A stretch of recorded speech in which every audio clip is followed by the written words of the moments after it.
folks. Hello. We're ready to go. We're super juiced. A lot of stuff to talk about. Short amount of time. It's going to be great. Mr. Effort, you ready? No doubt. Yeah, look at that fucking vacation. That's off of vacation, Rick, right there. Look at that fucking face. I like it.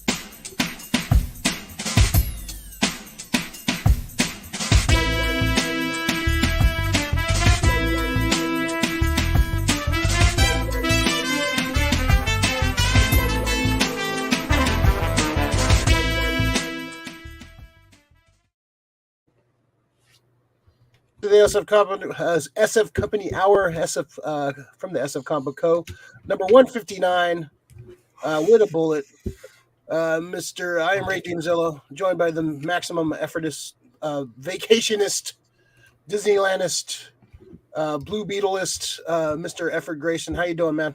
You look well rested. You look good. You look happy. I like this, Rick. I like this version. I look happy. Yeah, I'm happy. No, I'm happy, dude. Fucking. We see this version maybe 3 times a year, so it's good to see. I like the positive version of me. I know it's kind of scary at the same time. It's like that movie. It's like that movie Smile. Yeah, just keep an eye on him for a while. What was it? Addams Family Values. What is she doing with her mouth? Oh, it's scaring me. Yeah, I'm pretty much the male version of Wednesday. Yeah, you're Thursday, Addams. Thursday. I'm no fucking Pugsley, so don't throw that shit at me. Yeah. You're definitely a Gomez. Let's see, Krista. Hello, geeky gents. May the force be with you all. What's up? Johnny, what's up, Johnny? Good morning, my fellow nerd. Johnny. What's up, Johnny? Good morning, sir. Yeah, a lot of stuff to talk about, man. I thought it was gonna be a super short show today, but then I forgot Star Wars Celebration, man. I was like, oh shit, there's a lot of these. A lot of fun stuff to talk about. That's gonna be the big chunk of the show, the Star Wars Celebration. We got some trailers for Ahsoka. We got a trailer for Indy. We got trailer for a bunch of new info about a bunch of new movies and such. Some new TV stuff. Fun stuff to talk about. The big Blue Beetle trailer finally dropped. We were waiting for this one. Rick will listen to his existence. You can thank him for that personally. Now, if I could just get a Wally West Flash, everything's right in the world. That's next right here, that's man. Next, yeah. Start working on that. Use your powers for good for once. I'm looking for the next cast, the Wally West casting. Yeah, there you go. All right. If you're watching, please like and subscribe. First, let's figure some stuff out, Rick. Where the hell is it? Always fucking use it. It's always at the top. We gotta remember that. Figure it out. Let's figure it out. I gotta do a solo show at some point because I've picked up so many toys in the last 2 weeks. All my pre-orders I've counted. The pre-orders and fucking toy shows, man.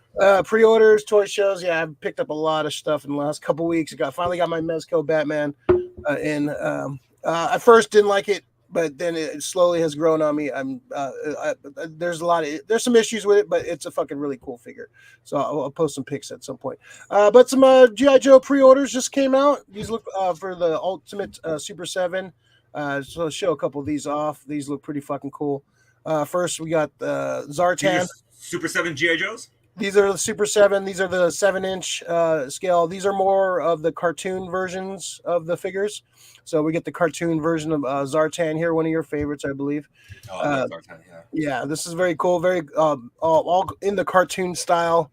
Comes with a couple different masks. Looks like it's I don't know what the hell that Cobra thing is, but got a couple guns, got a knife, got a watch, bunch of different hands, which I'm always a fan of. Is that a clipboard? I don't know if Zartan doesn't hold a clipboard, man. What is that? I don't even know what the fuck that is. It's or could that be like a standing thing where he it's for like a scene? Maybe they don't do shit like that. Yeah, maybe. Yeah, it looks cool. Zartan, and then the other one, of course, I have pre-ordered already. If you know me, the great Baroness. This one looks cool. Comes with a bunch of cool shit. 3 different head sculpts, a couple guns. A snake from I forgot what episode that was, but yeah, these are all the conch shell. That conch shell too. That was from. I'm trying to remember what that conch shell is from. But yeah, Baroness, one of my favorite G.I. Joe characters. she's badass. So yeah, I got that one. Wasn't that like one of the like a Greek mythology kind of things? I think so. Yeah, I think so. Yeah, something like that. They all feel like they're mythological things, like Yeah, the chalice. yeah. That's it's pretty cool. I have not purchased the Super 7 GI Joe yet. They just started coming out. But this one looks fucking cool. This is a must buy for me. This one's pre-order. Yeah, a lot of stuff. I got in a lot of pre-order stuff, and a bunch of shit went on pre-order this week. Are those the only two? There was Stalker and I forgot who the other one was, but those were the two best ones. The relating to us. Was it Leatherneck or no? No, that's the other thing. I think. No, Stalker and Gung Ho was the other one. That's who it is. Yeah, Stalker and Gung Ho. Yeah, Super 7. Some cool stuff there. Reaction. I'll probably show that in the pull list, but I got some reaction figures at the San Jose Toy Show this past week. So yeah, some cool stuff. Rebel, what's up, Rebel? You guys are on early. Yeah, early day. We're trying to get it out of the way so we can have a Saturday day off. A nice day off. Say hi to Otis, please. All right. So yeah, some cool stuff. Yeah, I think I might do like a little figuring it out show this later in the week. Show off some of the pickups I've had. It's been a lot, but yeah, a lot of cool shit. Let's see here. All right. Where's my notes? I lost my notes there. Wait, that's not my notes. Oh, here it goes. Okay. All right. Let's talk about this first. We got a Harry Potter TV reboot rumored to be in the works. I don't know if they had. Kenobi hit the switch. He's out of here. He's out of here. Rick will be back soon. I definitely want to hear his thoughts on the Harry Potter show. Harry Potter, the first one, came out 20 years ago, 2002, 21 years ago. So it's been a long time. People are like, oh, it's too soon to reboot it, but it's been a long time. So yeah, they're talking about doing a TV show. I heard basically every season is going to be a year of the book. So which kind of makes sense because they left a lot of stuff on the table with the movies because you only have two and a half hour to tell the story, and the books are pretty dense with a lot of stuff, a lot of mythology. So it looks like we're going to get a TV show at some point, which is I don't mind. I think that's people love Harry Potter the character. They kept on trying to do these spin-off shows and these spin-off movies of Fantastic Beasts. They were kind of hit and miss for me. I wasn't a huge fan, but people love Harry Potter the character. There was a lot of rumors of them going into the future and kind of telling the story with Daniel Radcliffe and all the original cast and kind of the Half-Blood Prince and doing that kind of story. But it looks like they want to go back and just do the books again from the start. So yeah, they have a 7-season plan. So it is officially. That's what they're saying officially. I don't know. This is with anything in Hollywood nowadays, this shit could probably go away, but we'll see. I'm not totally against this. I know people put those movies in high regards. I like a few of those movies. I didn't like the first two. I thought the first two were fucking boring as shit. And directed by Chris Columbus. You figured he's a great director, but yeah, those first two movies weren't great. Actually, Spielberg was supposed to direct the first one. I was reading about that, but I forgot what was the reason he couldn't do it. That would have been interesting. Harry Potter directed by Spielberg would have been definitely interesting for sure. And he knows how to direct kids. So, but yeah, there's a TV show. I think this is not a horrible idea. I think they can do both. I think they can do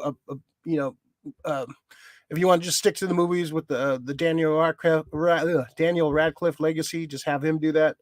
And then, you can do the TV show kind of retelling the stories, go a little bit more in depth with the storylines. Let's see. All right. Rick is, I don't know. Kenobi took out the stream. Rick is down. Ricky's down. Kenobi. He's the villain of the SF Comic Con. Fucking Kenobi, dude. Kenobi. He used the Force and he said, "Fuck you, Rick Dungeon." He struck you down. he was like, no, you just came back. You can't be doing SF Comic Book Co. right now. Yeah. Right. You got censored. Man. All right, so now I have to rewrite everything that I was doing. So okay, fucking. All right. Well, if you need time to catch up, please like and subscribe, folks. Or Kenobi will cancel me. Subscribe to the channel, like the video, turn on a notification bell, all that good stuff. Fucking idiot. Yeah. So all right, we're just talking about the Harry Potter reboot. You started that without me, fucking asshole. Yeah. So my thoughts are I think they can do both. I think they can do the Daniel Radcliffe do the future one and have the TV show a separate thing. So is the future thing? I haven't heard if the future thing is a thing. No, that's just me speculating because people love Daniel Radcliffe. They love that cast. But they want to they're going to reboot the books. Just basically every book is going to be a season. So so it's going to be I don't know how many episodes. 10 episodes of book 1, 10 episodes book 2, and so on. Well, hopefully they don't get stuck into the whole this many episodes per book, like 10, 10, 10 flatline, because Goblet of Fire is fucking huge. Yeah, there's some of them are longer than others for sure. Super long, super. Yeah, I'm looking at my books right now, and Goblet of Fire and Order of the Phoenix are, and then the Deathly Hallows. Those are fucking really thick books, dude. The first two should probably be like what 8 episode seasons. Yeah, they can. Well, the beauty of like HBO and streaming, they're not constrained to like, oh, we need to have an hour, we need to have 45 minutes, or they can pretty much have like whatever length they want, which is a good idea. So I don't really hate this because there's a lot of shit that was left on the table from those books. There's a lot of mythology and a lot of history that they didn't put into the story. So, I like Harry Potter. I'm a fan, but I'm not like I'm not like a Star Wars. Like the way I love Star Wars, the way I don't love Harry Potter that way. It's a different relationship for sure. But yeah, you opposed to this idea? You like this idea? What are your thoughts? I've been asking for this. I think. Even like when the last movie was playing, the last 2 movies. The first movie was 22 years ago, 21 years ago. Yeah, so it's been a long time. People are like, oh, it's too soon. I was like, it's been 20 years since they did. Like when's the last movie came out? That was maybe 10 years ago, maybe 11, 12 years ago. That's a good time to age Harry Potter. Like if you want to do something afterwards, but this is gonna take care of this first 7 books. I actually dig this. 2011 was the so 12 years ago. That was so with the way HBO's been doing their stuff, like you can see the production on The Last of Us, production on Game of Thrones. I'd like to see Game of Thrones style, show with Harry Potter. Fuck yeah! Just imagine everything they can do. But I go back to it. I just. Make it animated. This make this animated. But make it hardcore animation, kind of like like the WB, the DC animators that they use for actual like DC properties. Bring those animators on. I don't want no fucking cute chibi. I need it to be a little because it's cute at the beginning, the Harry Potter because he's a kid. He's just getting acclimated. But by the time you get to Prisoner of Azkaban, he's living in this world for a few years now. And now he's starting to see his importance and how dangerous this fucking world can be. Yeah, it's gonna be live action. They've already said it's gonna be live action. So yeah, I hope for I would hope because you do have to crank these out. You're gonna have to cast a 10-year-old. Age appropriate for sure. Or 10 to 14-year-old, but a very young looking one. Yeah, and just hope he doesn't have the awkward. And casting's very important for this because people love the original cast, and they're great. The original cast is great, but you can cast well. Like a lot of people, like some like Harry Potter purists, don't like the casting of Daniel Radcliffe and all them. So it's just it's a lot of the cast has its. And once again, we're gonna get the people who, as much and people don't know as much as how much we love Alan Rickman. Yeah. Snape can be cast again. Yeah. It just needs to be just like the Joker, right, just like any other fucking fictional character. People are gonna get upset, or Yeah. Like Okay, what do you think about some people have like said like, hey, bring in some of the original cast in has some of the teachers or some other characters in the reboot. Maggie Smith's old. I don't know if No, I'm talking she could. about like bringing them in as new characters, not as like the original characters. Oh, bringing in like as Like teachers. Malfoy has his father or something, or like just Yeah. Oh yeah, I can see that. yeah, But I honestly I don't know if I want that. It might be a little bit too confusing to people. yeah, Uh, if they play different people, like what if Felton were to play like Cornelius Fudge or some other character? Like I think if I hope they do go up to him, I really would love to see it. I know Ian McKellen has always said that this was a role that he missed out on. Oh, that's a good point. Yeah, there's a lot of people that have FOMO for sure about Harry Potter movies. Yeah, that's not a bad shout. Yeah, yeah, people that missed their opportunity last time. And I was talking about that too. Like Spielberg was supposed to wanted to direct the first one back in the day. I forgot something about he didn't want to travel to England or some shit. And that's the other thing. Are they going to do the same thing that they did with this movie originally? They were really dead set on just hiring British actors. Yeah. So if they're going to be doing just European actors, dude, there's like I would like to see what's his name come back. Why can't I remember it? Gleason. Donald Gleason. The father. Yeah. Yeah, so either one. I love Donald Gleason. Hux is my guy. I have more on him. Yeah, but Hux is my guy, dude. I fucking love General Hux, and there's a lot of cool fucking people to come back. I bring Warwick Davis back. Yeah, I would bring if you're gonna bring him back in different roles. Yeah, like you said, it's gonna be a little jarring for people. Like they don't have to play the same roles. Really, it'd be cool for them to switch it up. Maybe Daniel Radcliffe has one of the teachers or some shit, or Daniel Radcliffe as the ghost of Harry's father. That's not a bad shout. That's not a bad shout. Yeah. Yeah, this could be fun. I think it's a good idea to do a TV series if you're gonna do it. Like we already done the movies, let's do a TV series. Explore the books a little bit more. Go a deep dive into books and get all the mythology out. I still want to see like the forming of the four houses. I wouldn't mind seeing them go do a. Well, that's what a lot of people want. They want prequel series to this. Yeah. They say they want the beginning of Hogwarts is one of them. The other one I've been hearing that has a lot of fucking traction in the Harry Potter community. They want the story of the Marauders. Harry's dad, Sirius, Peter Pettigrew, and and Lupin. I like that idea. Yeah. Yeah, you can do. Yeah, they can do a lot. Like I wasn't a huge fan of the Fantastic Beasts. I like some aspects of it, but I still haven't seen the last one. I heard the last one's not bad. You hate Eddie Ren. Oh, last one was bad. The last one was bad. Last one to me it's bad. I didn't like the one before that. I thought the one before that sucked. I was so fucking gung ho with Mads Mikkelsen coming in to be Grindelwald, but his performance just fell really flat. Dude. It was I just didn't appreciate it. He seemed more like a politician than like an evil fucking wizard. Yeah.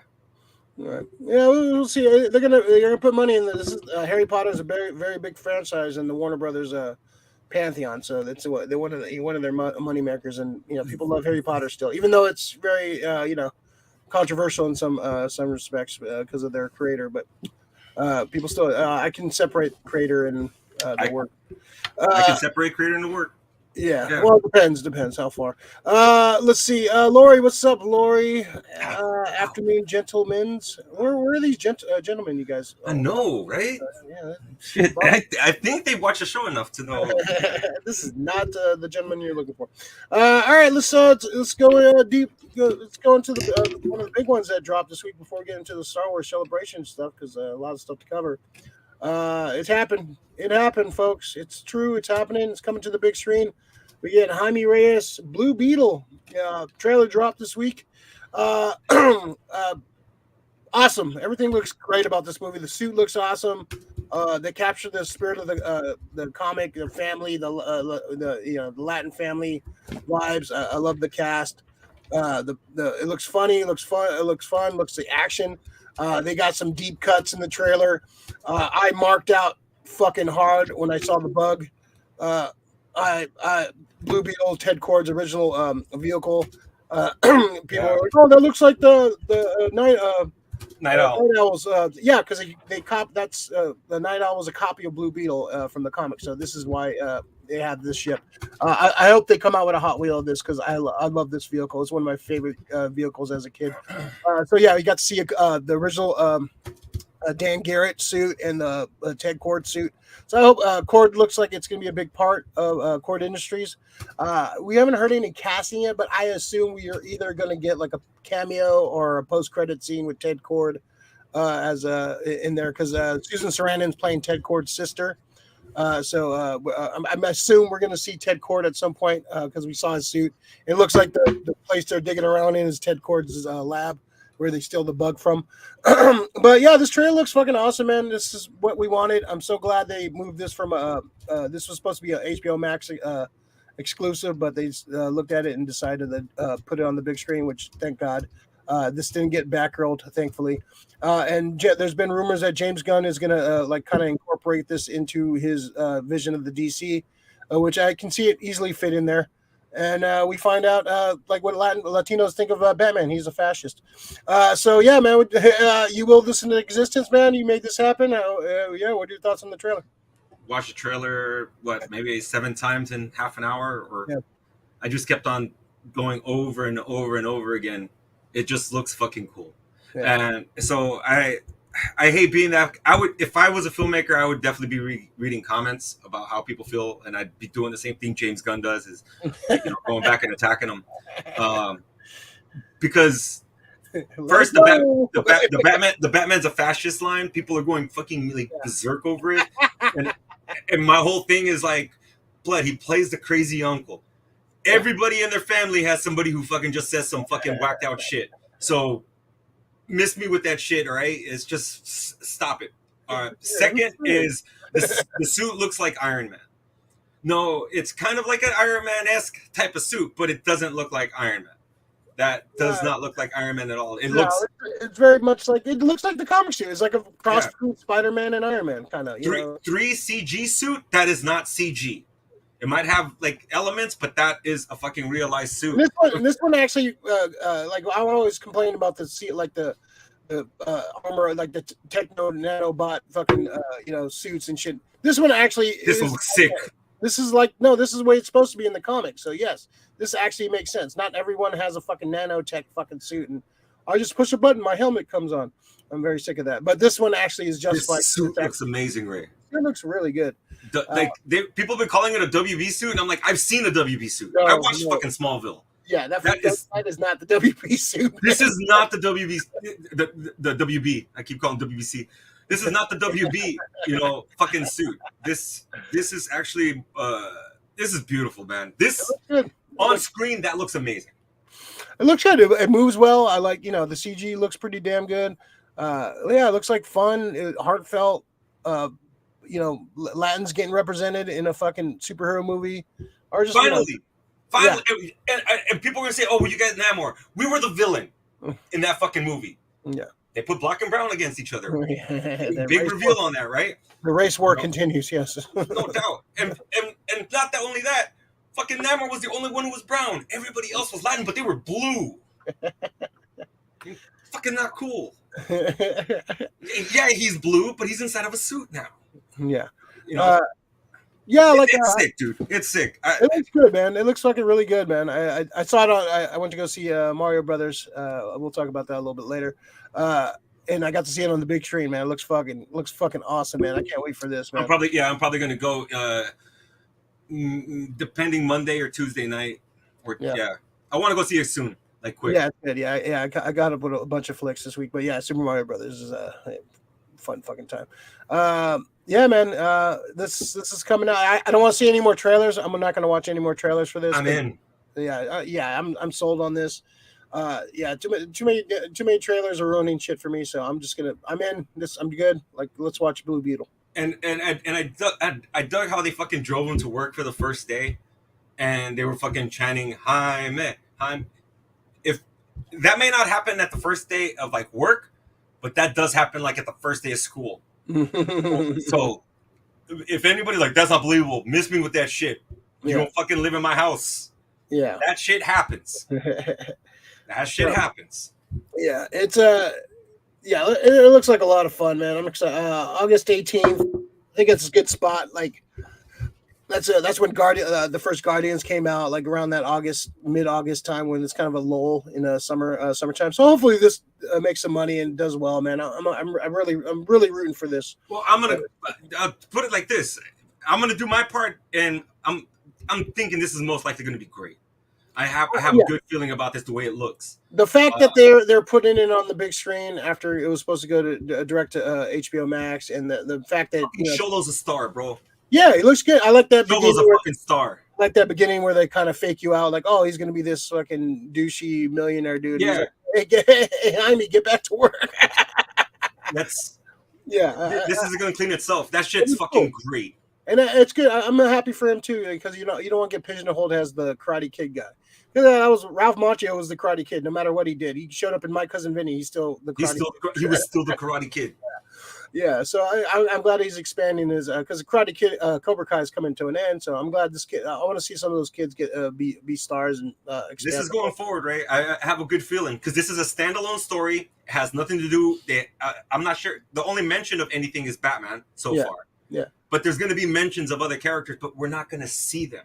Yeah. And that can fold them into the continuum. Yeah, and I wouldn't mind seeing a post-credit scene with Ted Kord and maybe hint at Booster Gold.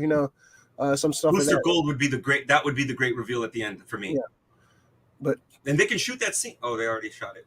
They can always feel like that. But the bug is in a fucking movie. I'm so excited about this, man. I love the bug, man, so much. I marked out. Did she tag it up? Yeah, what is it saying? Mimsy? She tagged it up. See, come on, man. You can't be doing that to Latinos and shit. Okay. Now they're tagging it up. Come on, bro. That's all we do. We play with fucking markers and spray paint. I'm excited. I was more happy about you. Dude. I'm just fucking thrilled at this. When I first started picking up the Blue Beetle, reading the New 52, I was jazzed when you had Jaime Reyes. One thing I don't like. The one thing I don't like is it feels like it's in Miami. They're supposed to be in New Mexico. Yeah. It's like more of a Florida. For New Mexico, and New Mexico makes more sense with Roswell, Alien. Yeah. So I wonder if Ted Kord, is it an alien thing? I think it has to be. It has to be Alien. And Ted Kord just had it. Like they've been studying it. Maybe they've been using that needs to evolve because that can't be something that Ted Kord made. No, I don't want that. No. And I want them just like the kind of reverse engineered a lot of stuff from the Scarab and stuff so. I wouldn't mind seeing that. I would dig that the reverse engineering and trying to find out how it works and make it into their own thing. Yeah, that's okay, but that still needs to be alien reach technology. And then I really hope they don't have. The fucking what was the black scarab? Black Beetle. I don't want to see. I'm tired of the opposite villain. Fighting he's like me but evil and bigger. So you can save that for a sequel, but I kind of want. I'm kind of tired of that trope. I'd love to see the Reach coming down and trying to take the Beetle back. Yeah. That's what I would hope for. That they're trying to take. I think that's gonna be a big part of it.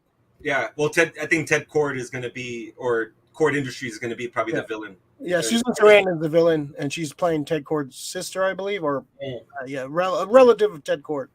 Honda Lorian, the lighter shade of brown Beetle looks sick. Grayson called it. Hey, it's fucking. I'm so fucking happy, dude. The person, the movie I wanted, the cast I wanted. Yeah. I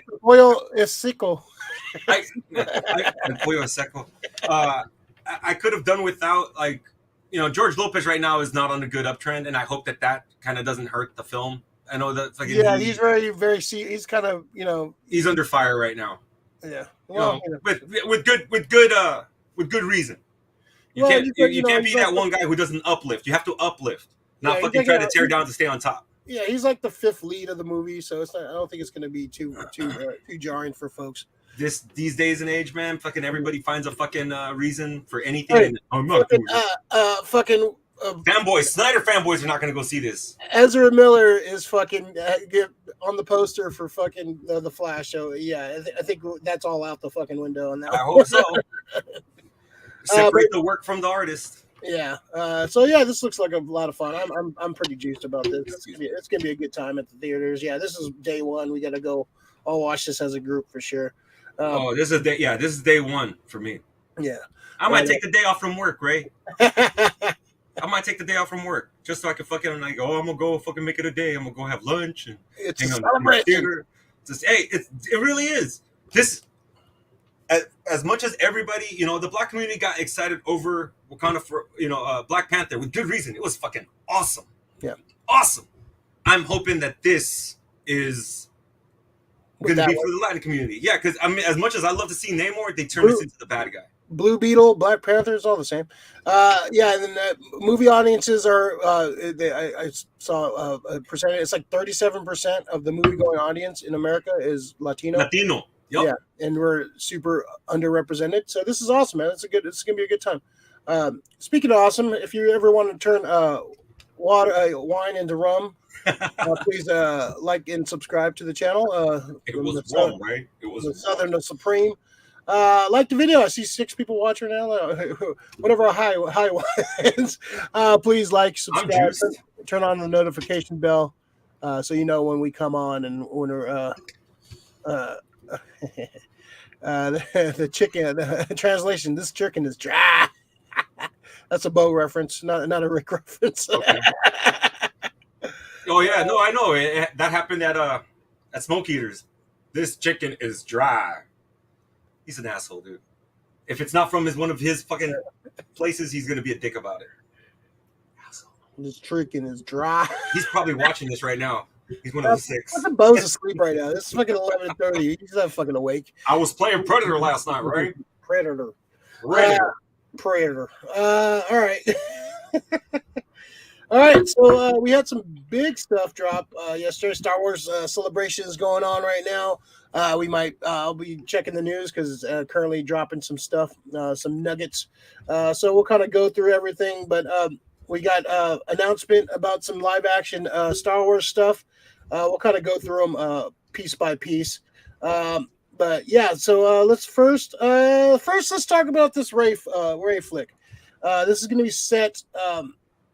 So we have the timeline first. Let's talk about this. So we had a timeline actually announced, like official timeline of the movies.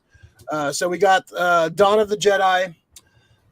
So I guess we can go through what they're planning. So Dawn of the Jedi. So James Mangold is going to be directing this movie, writing and directing. This is going to be set 25,000 years before all the prequels, I believe. So this is it was called like a biblical epic. It's basically the birth of the Jedi, and so of course you have the Jedi, you're gonna have the birth of the Sith. So that's sounds pretty fucking awesome. I think that sounds like awesome. James Mangold, of course, he's gonna be directing Swamp Thing too, or writing Swamp Thing, so that's gonna be fun. So yeah, this James Mangold's directing the indie. Well, I guess we'll talk about the indie trailer in a little bit too. We'll talk about that after the Star Wars. So yeah, man. I guess we'll go in order of timeline wise. So Dawn of the Jedi. I don't know. They don't have official title, but a biblical movie directed by James Mangold about the rise of the Jedi and how they started. I'm down with this. I think this is. I want to see how shit gets started. I think this is the way to go because there's no characters you have to tie to. There's no Skywalkers. There's no we're not going to run into any characters we recognize. No offense.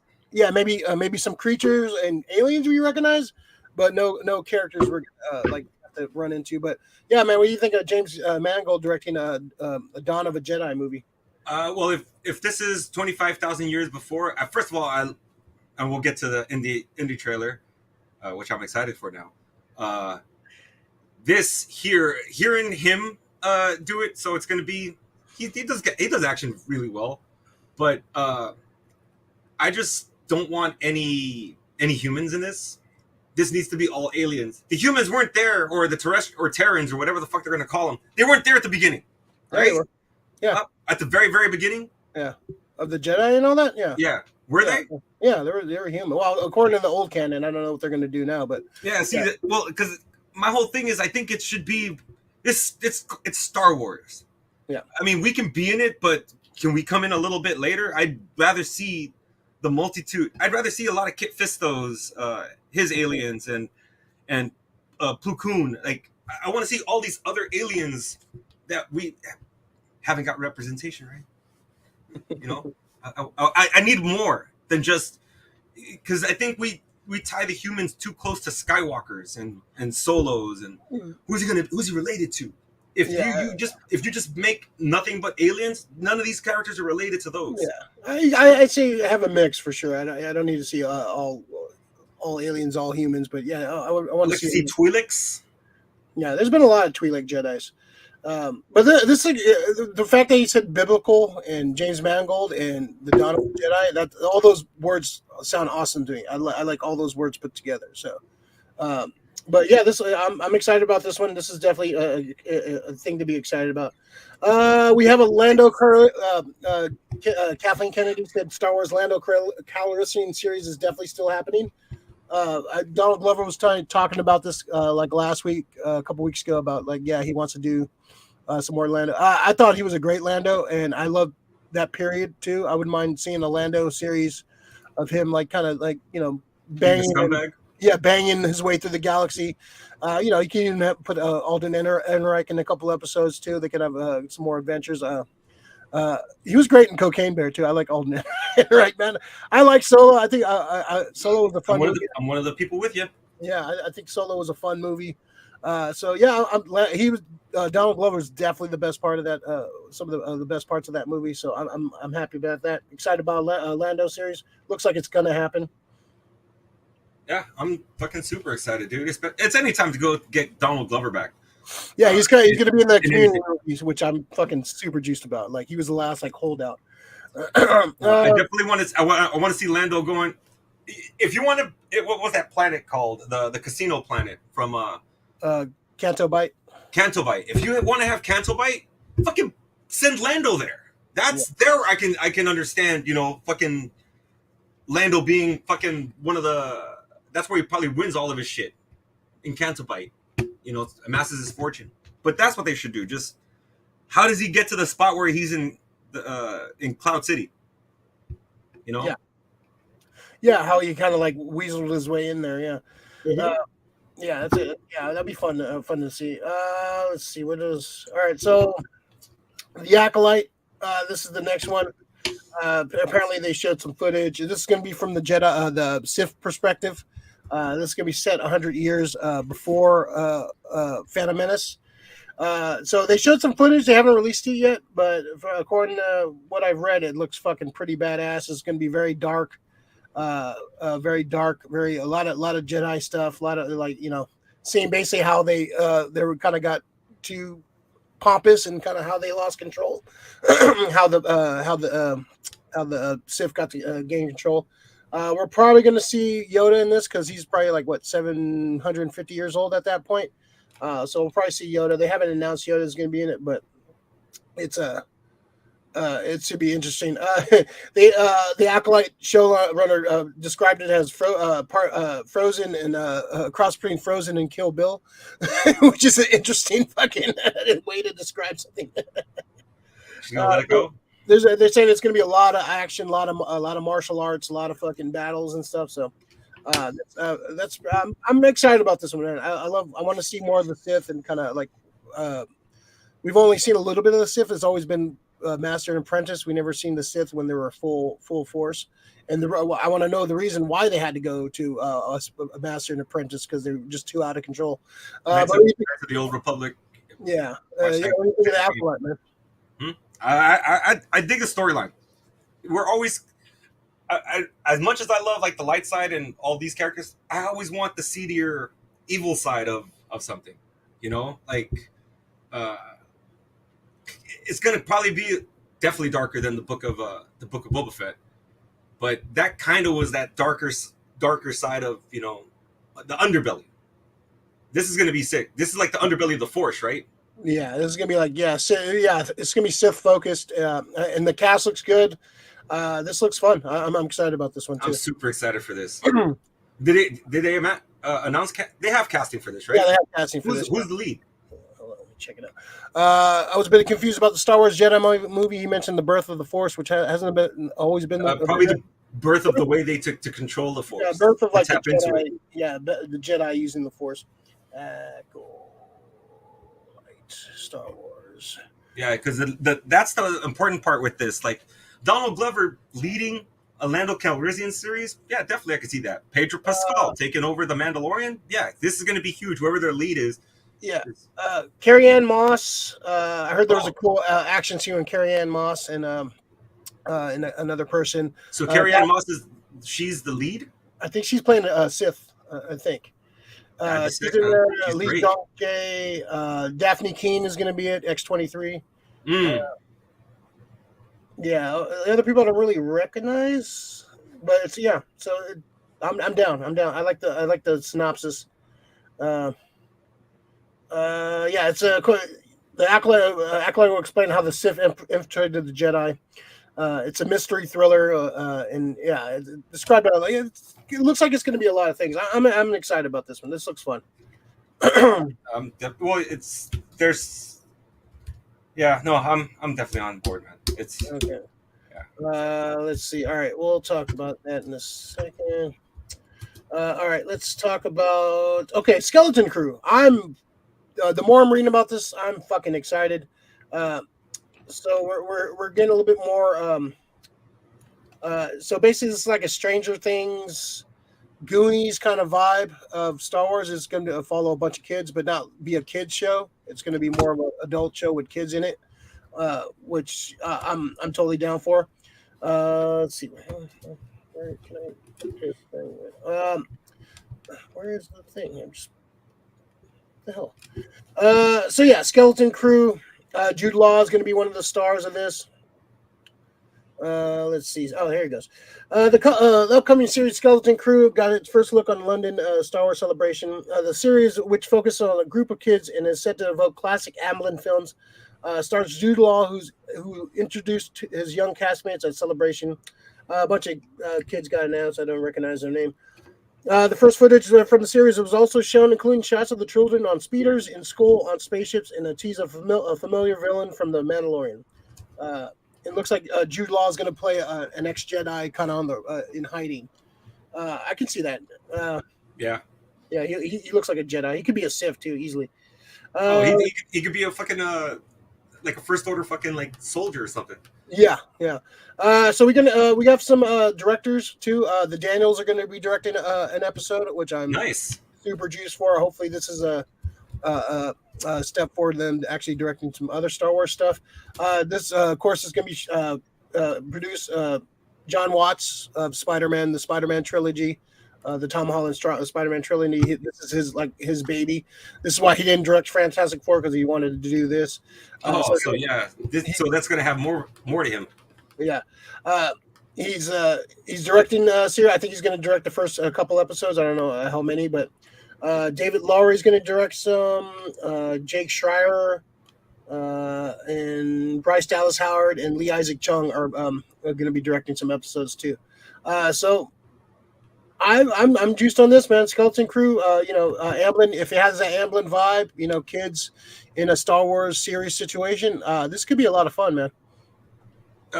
Any kids they're all going to be Force sensitive, or are going to be getting trained by the Jedi? They haven't said anything like that. Yeah, I don't know if that's the case, but they're going to be kids like stuck in trying to get home, trying to get out of there, trying to escape. I don't know. But the footage, I heard the footage looks pretty fun. If it's anything like Goonies, Monster Squad, any of that kind of stuff, kids just rising to the occasion and just being badass, I'm fucking all for that. Yeah, I'm just tired of needing the help from the adult in the room. Yeah. The show is formally referred to as the Grammar Rodeo. If you're a Simpsons fan, you know what that is. It's one of the episode where Bart and Bart and his friends go on a road trip, and they say they're going to a grammar rodeo, and they go on a spring break road trip. They get a car and they go on a road trip. So that sounds kind of fun, man. It'd be sick if they're like they steal the shit from fucking like Jude Law, and Jude Law's having to chase them, kind of like fucking Brand, the older brother. So yeah, this is going to be looks like it's going to be this is going to be taking place during the same time as The Mandalorian.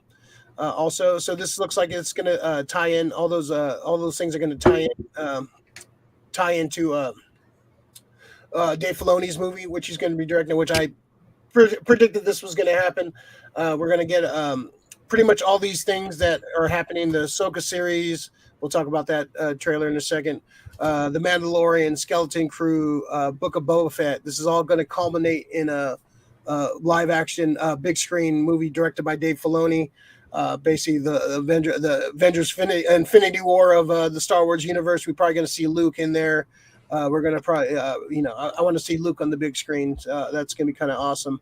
But this is Dave Filoni making his big screen directorial debut. And this is all going to culminate. I think it's going to be the big battle for Mandalore. We're going to the retaking of Mandalore. We saw Thrawn being well, when we talk about Ahsoka, we'll talk about Thrawn. But this is going to be the big what everything's leading to. What do you think about this, man? The big Mandalorians Assemble movie that. I'm excited, but I just don't want it to be a Mortal Kombat Annihilation. Yeah. That's always the fear. Somebody just comes in for some of this character. Oh, he's in it for 5 minutes and he's gone. No, if they're gonna, I want to see Luke be a character. I want to see fucking Ahsoka. I want to see them all interact and kind of, This needs to be 2 hours and 20 plus. This should be. If you're gonna end all these like the Mandalorian, all these TV shows in one thing, it needs to be like 3 hours, man. This needs to be like a fucking a six episode fucking season all in one episode, one movie. Yeah. So yeah, that's. I just don't want the Mandalorian coming in here. I saved you, and then he fucking just flies away, and then you don't see him at all for the rest of the for the rest of the movie. I just don't want fucking Nightwolf telling you how to use your animality and then bouncing out. That's the big thing. That's the big thing. I just don't.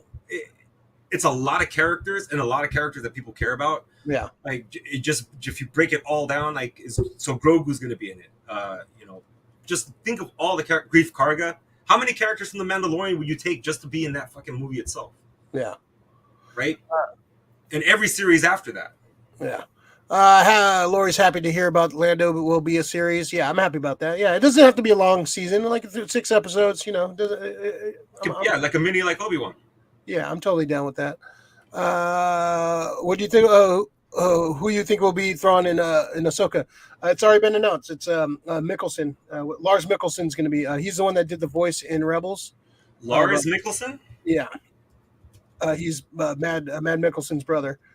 He's playing. He's playing Thrawn. He played the Thrawn in Rebels. The voice. He did the voice of. Oh wow! Yeah. They kind of drew to his facial. Yeah, and Thrawn is a big villain. He was heir of the if you were a book reader back in the day, he was heir of the Empire. It was pretty much a sequel series to after Return of the Jedi. He was like the this alien Imperial officer, like the only alien that the Imperial Empire would let be in charge of anything because they were very white supremacist, fascist, fucking. There's only fucking Terrans that could be part of the Empire. If you notice, he was the only alien because he was such a badass that he fucking moved up the ranks, and he was such a great strategist. So he was the big bad in those movies. But they kind of retconned that in Rebels. He kind of came before, and Rebels kind of ended with them him and Ezra kind of going off in the to the outer rim to unknown space. So basically, Ahsoka trailer dropped. This trailer fucking looks amazing, man. We got some cool shit, man. Ray Stevenson has a fucking Sith fucking Lord with his orange lightsaber. He looks badass, man. I love Ray Stevenson. I'm glad he's getting some rub. Glad he's in this, and he's as a bad guy too. As a bad guy, yeah. As a bad guy, dude. The cast looks really good. Let's see. The trailer looks cool. You get to see. There's going to be a lot of action. We get to see Mary Elizabeth Winstead as what's Sabine? her name? So not Sabine. That's the pilot. Hera. Sorry. Hera. Yeah, we get to see. I love Mary Elizabeth Winstead. Her as Hera. I'm totally down with that. I want to get her fucking figure. More ways than one. Yeah, we get to see live action Sabine. We get to see live action Chopper, which we saw in Rogue One. I think we saw Chopper, right? Like in the background or some shit. Yeah. Or at some point we saw Chopper. Wait, no, what show we saw fucking Chopper? Oh, Andor. I think we saw Chopper at some point. I think. Let's see. Yeah. So basically, this looks like Rebels live action. This is basically Rebels live action. So, which I'm totally down for. If you haven't watched Rebels, it's a lot of fun, especially the later seasons. It's a lot of cool Star Wars lore. But the trailer looks good. Looks like a lot of action. I love Rosario Dawson. The everything looks good, man. This looks like a lot of fun. Who's the other? There's another villain in it too. I forgot who else is in. There's somebody else that looks really good. The trailer looks awesome. I'm super excited about this. Yeah, what'd you think of the trailer? Trailer looks sick. Trying to figure out who the villain is. Somebody original or somebody from the show. Well, it looks like Thrawn is going to be like the big bad. Oh yeah, he's the orchestrator. I think we're going to see him at the end of the seasons of Mandalorian. I think we're going to see him like cameo, or we're going to see him, at some point. We're gonna in the finale. We're going to see him at some point for sure. I hope so, because that's going to lead into Ahsoka, right? Yeah. I think that's gonna. Yeah, I think Ahsoka's the next one. I think after that is Acolyte, and then world building. Now this is going to get me to go back hardcore, because you've been telling me for a while and I just haven't got to it, to watch Rebels. Yes. So now I want the lore. I want to find out who these people are. Yeah. I think you'll like it a lot, man. I've seen a few episodes. That's why I kind of remember who's who when I see them pop up, but I haven't watched in continuous order. Yeah, so get the whole full story. Especially when Ahsoka comes in, it gets really good. Some of the best stuff, like Ahsoka versus Vader in that show, is really good, man. That episode is amazing. Ahsoka versus Maul. Maul's storyline in Rebels is fucking really good. I was happy to see Maul back in what's it called in Solo. Yeah, and I was like, wait a minute, didn't he fucking die? That's one of those things that makes you want to go back, right? Go back and watch. His if you can just watch the what was I think the Child of Dathomir. I saw it with his brother, right? His brother. If you just watch those episodes on its own, it's a very. I think they have I think I might actually have. They have a watch order so you can see that whole line. Yeah, I've seen that, but I haven't finished it. Like when you hear Darth Maul came back, well, you got chopped in half. He's an alien. Everybody's organs are different. If you chop certain aliens in half, they're still alive. But his story of how he came out, how he came in, how he came to power, how definitely dealing with the Mandalorians and stuff too. How he was in charge of Mandalore at one point. He held the Darksaber at one point. It's super interesting stuff in those Clone Wars, man. There's a lot of goofy stuff in the Clone Wars, but there's a lot of cool world building and a lot of cool episodes. And now it's paying off later on in all these other series. That's And I don't know if that was the plan all day. Maybe it was a pipe dream for them. Hey, maybe we can kind of deal with these threads later down the road. But it's fun that they get to cherry pick some of these great storylines and kind of move them forward. I'm super excited about this, man. Moving forward, but finally give them closing too. They're going to get a lot of these storylines going to get closure and stuff. Yeah, for sure. So Ahsoka high on the list, man. That trailer was amazing. This looks like a lot of fun. A lot of people are shitting on Mando this season. I like this season. I think it's fun. There's definitely some misses. Definitely some stuff kind of scratch my head on, but I'm enjoying it. If you don't they wanted more about Grogu in him. That's the whole thing. That's what I think. That's one of the issues. I think I heard a rumor about Favreau not kind of being pissed about that because they wanted to end Grogu's storyline with Luke taking Grogu away, but they were like, no, we need to have Grogu back. He's the money maker. That's why he was thrown in Book of Boba Fett to kind of tie that up and bring him in for get him ready for the third season.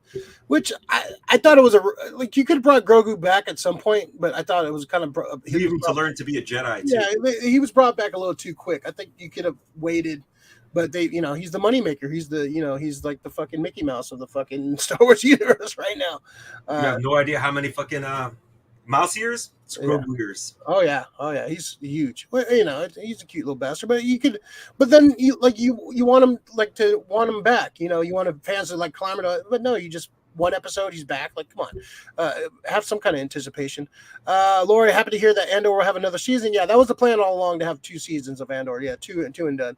I hope Mando has 2 more seasons. I think one more season of Mando. I think one more season after this one to do setup. I don't think we need two more seasons of Mando.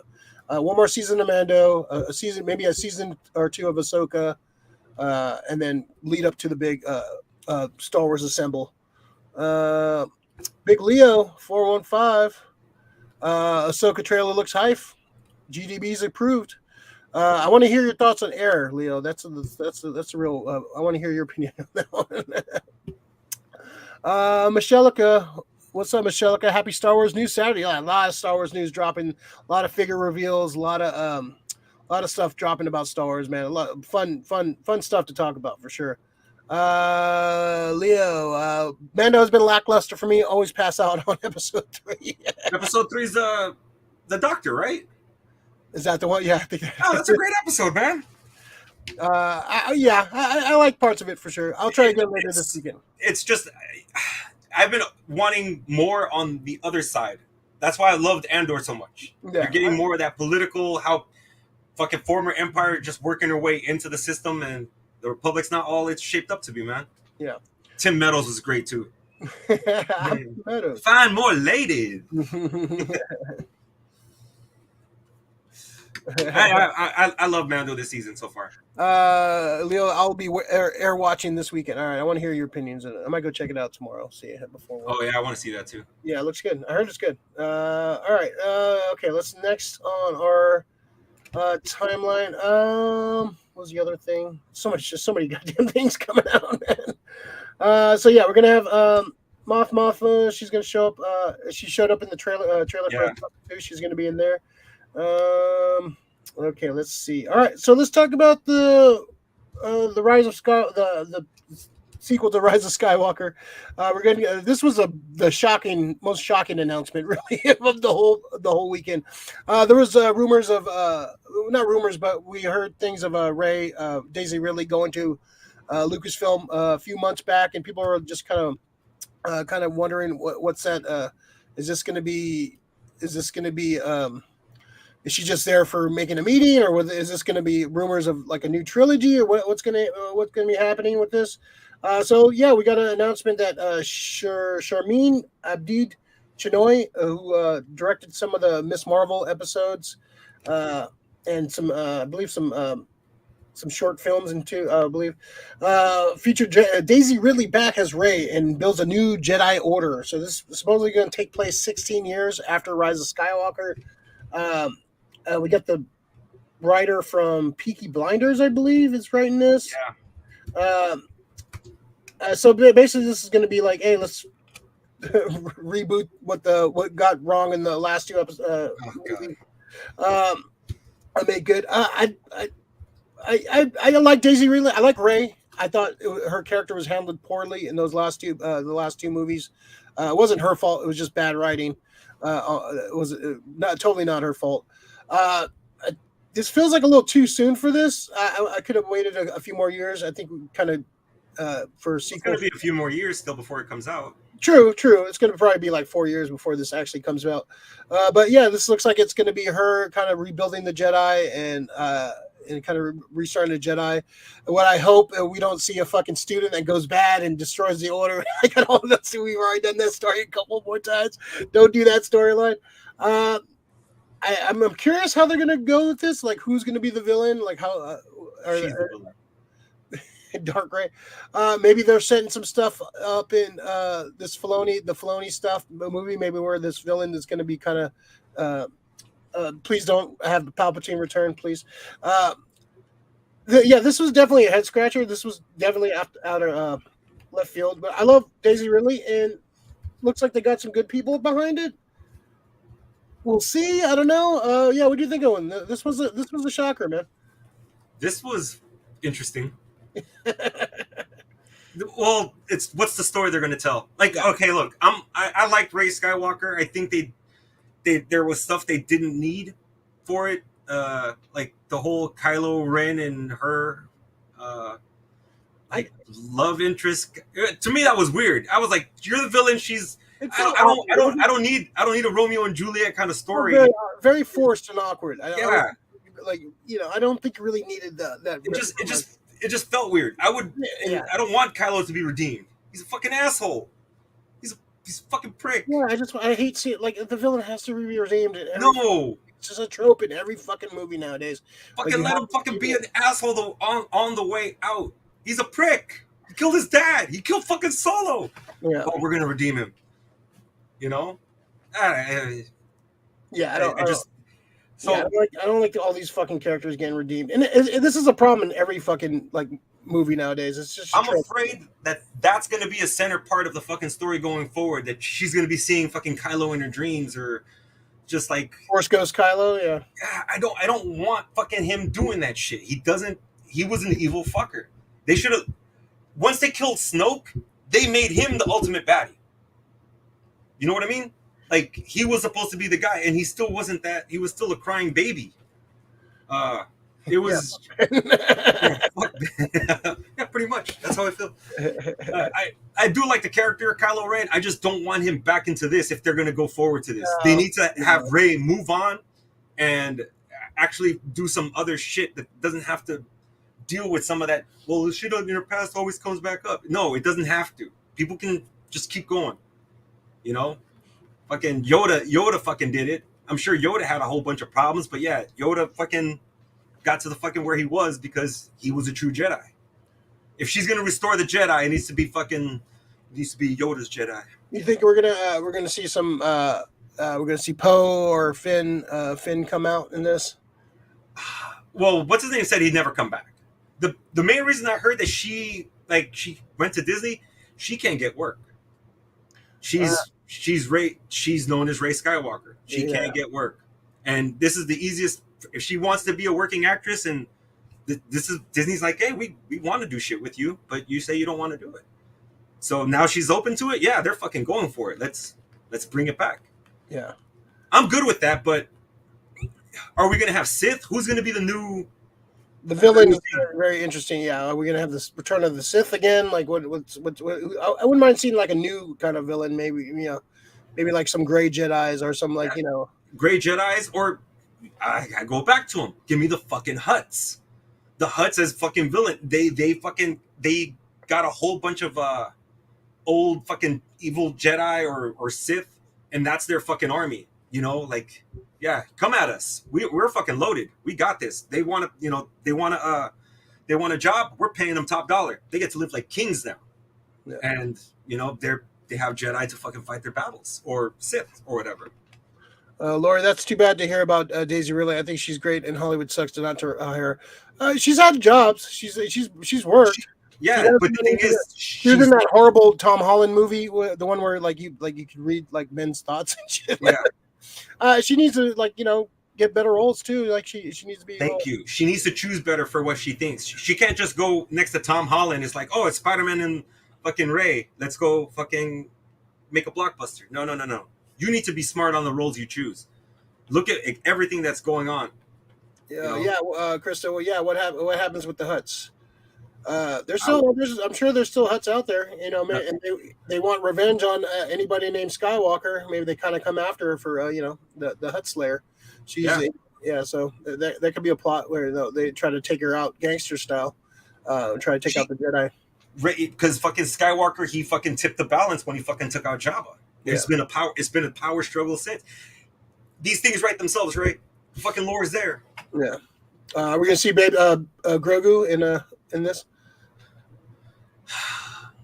How many years after is this? This is 16 years after Rise of Skywalker, and that's 20 years after Rise of Skywalker is 20 years after Mandalorian. So you can actually. It would be like 100 then. The more I think about it, I would think that maybe Grogu has a part in this where he's like more his next level. Like he's like a kid. He's a kid version of Yoda now. Yeah, he's like not a baby version, like an 8-year-old version of Yoda now. Yeah, I actually now that I think about it, I think that's gonna be Grogu's gonna be in this. Oh yeah, they're gonna Groot him. Yeah, they're gonna grow him up. He's gonna be 36 years older. So So that's he'll almost be 100. Yeah, so I think I the more we just talk about it, he's going to be a part of this. I think that's what's going to happen. We're going to see he'll be like her apprentice or something, her apprentice or some shit, or I don't know. We'll have.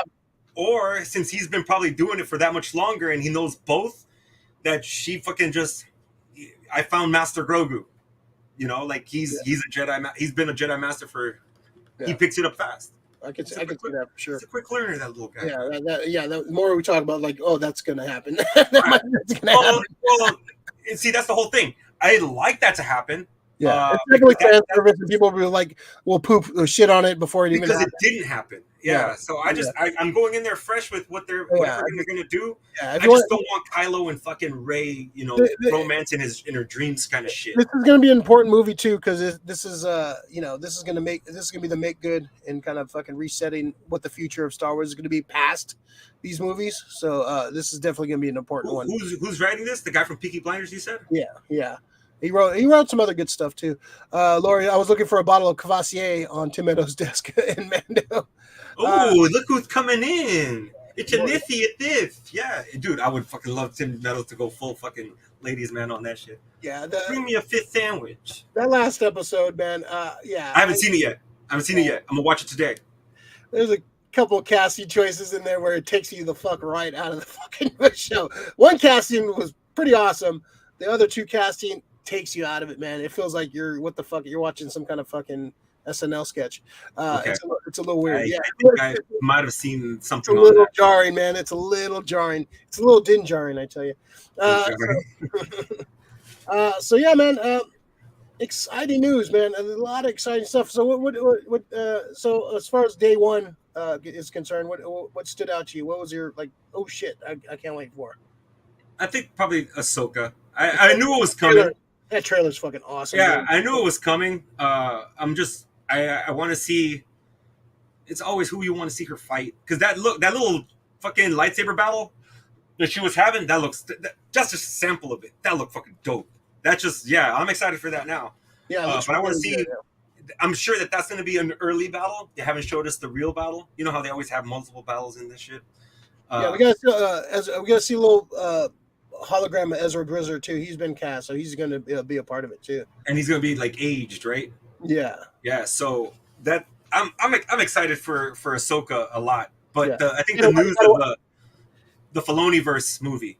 That's going to be huge too.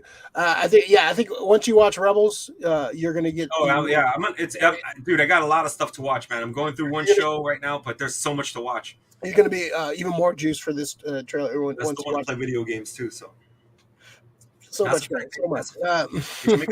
Disney should take Mass Effect and make a Mass Effect movie. You know, their version of Star Trek. That'd be sick. Yeah, Grogu could be the Mando Jedi like before. He could walk both worlds in the new film, maybe from Lord. That is a great point, Lori. I can see them. I can see the Mandalorians be part of this new, because that's what they said. We didn't see any Mandalorians in the sequel trilogy, so I could see them kind of like building up the Mandalore is now one of the biggest, after all this, like what, 20-something years, now they're one of the biggest planets in the galaxy. Like they've rebuilt their culture, rebuilt their planet. Now they're a powerhouse now in this. Imagine that, yeah, military fucking force of Mandalorians. Yeah, a small group. Look what they do. Yeah, and because I wouldn't mind seeing old man Mando in the future, you know. Mando's a derogatory term, bro. old man Pascal. Old man Jin. Yeah, I can see it. I can see definitely some characters from here showing up in those movies too. But yeah, a lot of interesting stuff in this past weekend, man. I'm pretty juiced for all this stuff. All the toy reveals too are getting me fucking so juiced, man. I just saw a bunch of shit just dropped too. I'm super as a toy collector. I'm fucking juiced. All right, let's go through some of these chats. They're off topic, but I want to talk about thoughts on the Dungeons and Dragons. I thought it was great, man. I had a lot of fun with this movie. Vox Machina? Very Vox Machina. Okay. Hugh Grant is awesome. He's the villain of the movie. He's fucking really good. The whole cast is great. Justice Smith. I heard there's Easter eggs galore too. If you're a fan of Dungeons and Dragons, there's a lot. I went with our buddy Matty Ice, and he was a dungeon master at one point, so he got all the that's from the very geek out mode. If you're a fan of Dungeons and Dragons, a lot of some fun little cameos in there too. I won't spoil, but there's some fun stuff. It felt like you were watching folks play a campaign. A lot of fun, good action, fun humor. Chris Pine is amazing. I love seeing Chris Pine doing other stuff. He's a great underutilized actor, and hopefully he gets some more roles like this, like where he's the lead, and he's pretty badass in this. I like him a lot. It's a fun movie. You'll dig it, man, for sure. Yeah, and see, Lori, have you seen the trailer for Zuzu? You guys were loving. Yeah, we saw it with John Wick. John Wick. It's fucking John Wick Senior. It's John Wick Senior killing Nazis. I'm down. I'm totally down with this. Yeah, if you haven't seen the trailer, it's very, it has a lot of some John Wick elements, some like fucking, but a lot of comedic elements to it. I think a little bit more, but a little bit more gruesome. A dude killing a bunch of Nazis. We'll talk about that in a minute about some dudes killing Nazis. It looks cool. It comes out in a few weeks too. Big Leo, Super Mario was dope, even though I dozed off a couple of times. I ain't built for kiddie movies anymore. You're not built for anything. You're a fucking old man. Man, Jesus Christ. That's why he dozes off and everything. You're fucking old. You're just old, Leo. Just there's nothing you can do about it, man. You're just an old man. Old man Leo. Old man turtle. Sleepy time turtle. That's okay, buddy. You work hard, buddy. You deserve it. He works a lot, man. He's just behind that truck. Dude, trust me, I have a new appreciation for fucking anybody who walks that much. Oh yeah, Disney. Oh, that hurts you, man. That hurts you. Yeah, we did 17 miles the day we were there. I should have turned something on like that. I did it by steps. I don't think I've hit 20,000 steps in fucking years. My leg! I had blisters. I was bad. Yeah, because we did all that shit in one day. Like fucking, it was fucking bad. All right.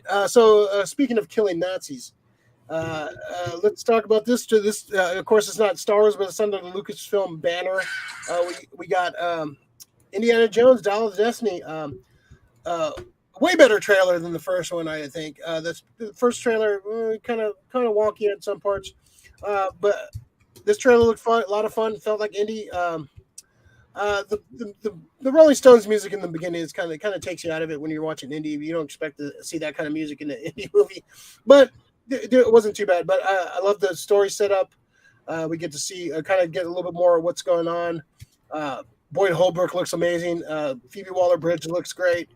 I like the setting, the late 1969 around the space, the Apollo 11 moon landing. Matt Mikkelsen looks awesome. The CGI, him running around the horse, looks a lot better than in the first trailer. So I think they're working on that furiously, trying to get this shit right, because this is important. This is the last indie film, or last Harrison Ford indie film. So you want to get this one right. Of course, James Mangold directing. He seems to be on fucking fire right now. He's of course, directed Logan, 3:10 to Yuma, Copland. That guy just has a fucking amazing repertoire of flicks, man. He directed some great movies. And if I had to pick somebody else other than Spielberg to direct Indiana Jones, James Mangold's not a bad choice. So this one feels more Indiana Jones like this trailer. The first one felt kind of out of place. I don't know who put that trailer together, but it had some issues for sure. So yeah, man, this looks like a lot of fun, man. What do you think? Other than the Rolling Stone music, this was great, and I did appreciate the mixing of the music at one point. Yeah, like how it kind of went into the you could still hear like the Stones underneath the fucking the Indiana Jones theme. Yeah. I thought that was great. This trailer is so much better. Yeah. Now it does feel like an indie movie. Yeah. It gives you that sense of adventure, indie, and the de-aging on it this time looked a lot better. I know he's done. Yeah. Huh? Yeah. Like the even in the first trailer, like the first indie shot actually didn't look bad. This looks like they're working on it really well. So yeah, it looks This looks great. I definitely want to see it. Mads Mikkelsen. This is more of his line along a villain. Like I can deal with this. It's just he didn't work for the other movie, but this one, people are like, oh, because he's playing a Nazi. I'm like, no, because he's actually has to be stoic. He has to be more calm. The other guy's supposed to be a little bit unhinged. You know, he's drunk with power, and he wasn't. Yeah. This one looks like it's sick. And Phoebe Waller-Bridges. Now I get the relation between them. I love how he's like, I stole it, then you stole it. All of that felt so good. That's perfect Indiana Jones kind of comedy. Yeah. So I like it a lot. The Fleabag. I can't wait to see it now. Yeah, this was high on my list already, but Fleabag's awesome. I just finished that show a little while ago. Fleabag's really good. She's a good, talented writer, and she has some good comedic chops. I like her a lot. So a lot of people, not familiar with her work, were kind of shitting on, like, who's this bitch? No, she's very talented, man. She's very, very funny, very charming. And so I like the chemistry between her and Harrison Ford. I like that. I was trying to figure out who's her father. That's Toby. That's Toby fucking the dude from fucking Captain America. No. I know, but so that's a totally new character. So it's not nobody that has been. I don't think so. Unless that's what I was looking for. Have they said what her last name is? It's Toby Jones. Is the Toby Jones. Yeah, I like him a lot. Yeah, he's good. Yeah, he's a perfect little smarmy little dude. Let me see, where's it? Knows more than everybody. Tony. You see the Antonio Banderas is in it too. He had a quick little shot in the trailer. That's cool. I love seeing Antonio Banderas anywhere. Basil. He's playing Basil. I've heard that. Maybe I've heard that name in Indy. I don't know. Maybe trying to think of where, unless it's from Dial of Destiny or Crystal Skulls, which I haven't really seen too many times. I'm not a big fan of that one. I understand what they're going for. Just I like that movie a lot. Yeah. I'll die on that. No, I'm an apologist for that movie. You remember the scene in Clerks where they take him to fucking court? I'm with that for that movie. I want my money back. Helena. So is it Helena? She plays Helena Shaw. I don't know. Maybe it's a character mentioned at some point. But Boyd Holbrook too, man. I like. Oh, he's great. Yeah. Look, I have Karen Allen listed too, so she's going to show up because they got married after the last movie. So maybe that's how they start. I hope they have some time to do this, but I hope they throw in a cameo by Short Round at some point, man. I wouldn't mind. Somebody mentioned like, hey, have Short Round take over the franchise. Have Short Round, the Adventures of Short Round or something. I don't know if you can call him Short Round, but you could call him something else. But I wouldn't mind that shit. Yeah, that would be great. Laura's looking forward to the last indie. It will be bittersweet to see it come to an end. Do you think they will continue with another actor? Probably not until Harrison Ford dies. I think as long as Harrison Ford is alive, they're not gonna do it out of respect. But I could see them rebooting it at some point and do it. And Indiana Jones needs to be set in the late 30s, punching Nazis. It's a tough one to recast because it's fucking Harrison Ford. He's such an epic, iconic actor, and it's hard to see somebody else play Indy. But I think at some point you will see a reboot of this at some point. I don't know if a reboot. I'd like to see other. There's, I guess, so many Indy reboot, but just more adventures set in the past, it needs to be in the past. That's for sure. I would love to see a fucking Indy during World War II movie like that. Him just we remember the years. What was Temple of Doom in the 30s, right? Late 30s? 37, 37. Yeah. Okay. The second movie, the first Raiders was in 39, I think. In time order, I think it's Temple of Doom, Raiders, and Last Crusade. Yeah. So we've already seen parts of the first adventure, with the River Phoenix, young Indy kind of character. Yeah. And then Chronicles of the young Chronicles of Indiana. Apparently, they're trying to. That's not in. Yeah, that's not in canon. Doesn't count.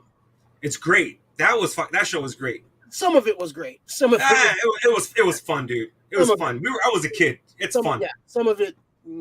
Of course, some of it. It's fucking TV, man. TV wasn't TV what it is now. Just imagine what they could do now with that kind of series, knowing what they know.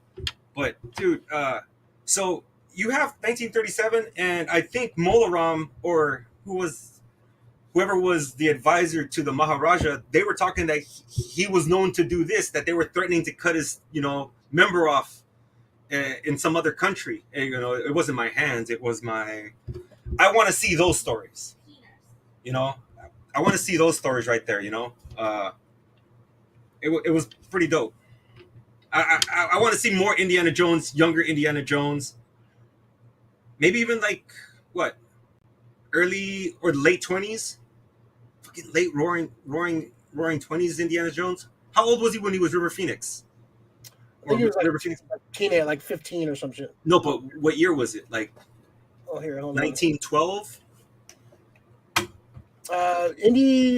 Henry Jones Jr. was born 1899. 1899. So you could definitely have Harrison have the character of Indiana Jones. 1912. So he was 14. So you could definitely do him in the Roaring 20s. I'd love to see him. Like, why does he hate the Nazis so much? Is it because Germany, was already showing their power early? That hate. All right. So here's the timeline. Temple of Doom took place in 1935. 1935. Yeah, and then there's so many more adventures you could tell with Indiana Jones. Just remember his office. Raiders 1936, and then Last Crusade 1938. You can still have them like you said, in the 40s. Yeah, I would love a World War II set Indiana Jones movie. That sounds fun. What if Indiana Jones was fucking on vacation, in Hawaii when Pearl Harbor happened? Oh, that'd be good. That'd be a fucking great opening fucking scene. Like him just like fucking trying to take his first vacation in fucking ever. He's just like fucking, and then fucking Pearl Harbor attacks, and yeah, that'd be a cool opening for Indiana. Cool opening for Indiana Jones. Like, why has it got to be Nazis? It'd be great. Yeah. There's so many more Indiana. I don't want it to end with Harrison Ford. I hope he doesn't see it as a slight against him. There's just more stories to be told. He loves that character. He like Han Solo can do without, but Indiana Jones, like he's always said like that's his favorite fucking role. I remember him on Oprah back in the day. He's like, she asked him about Han Solo. He was like, I don't know about that. But then she asked him about Indiana Jones. He's like, in a New York minute. I remember that one. In a New York minute. Yeah, he's great on. Somebody mentioned this on another podcast I watched, that he's got this like passion for acting again, which he hasn't had in a long time. Like that Shrinking show. If you haven't watched it on Apple TV, it's fucking really great, man. He's really good in that show. He's definitely gonna get an Emmy for that fucking role. But him and Jason Segel have great chemistry. It's a really good show, man. I would definitely check that out. See, the thing I love about the new trailer is it got us going down this rabbit hole of more stuff. I think the last time we talked about it, it was pretty quick and out. Like, I wasn't excited at all. It just didn't look like Indiana Jones. It didn't feel like Indiana Jones. Yeah, now it does. Indy up there, but the trailer did have a lot of issues. No, I get that, but it feels adventurous now. It doesn't feel like just paint by numbers kind of thing. Yeah. I can still have a totally different reaction once I watch it, but I'm more excited to go see it. Yeah. We got some Tales of the Jedi Season 2 is going to be happening at Star Wars Celebration. The first season was pretty interesting. I actually like to kind of see some origins of Ahsoka Tano. That's the animated shorts one, right?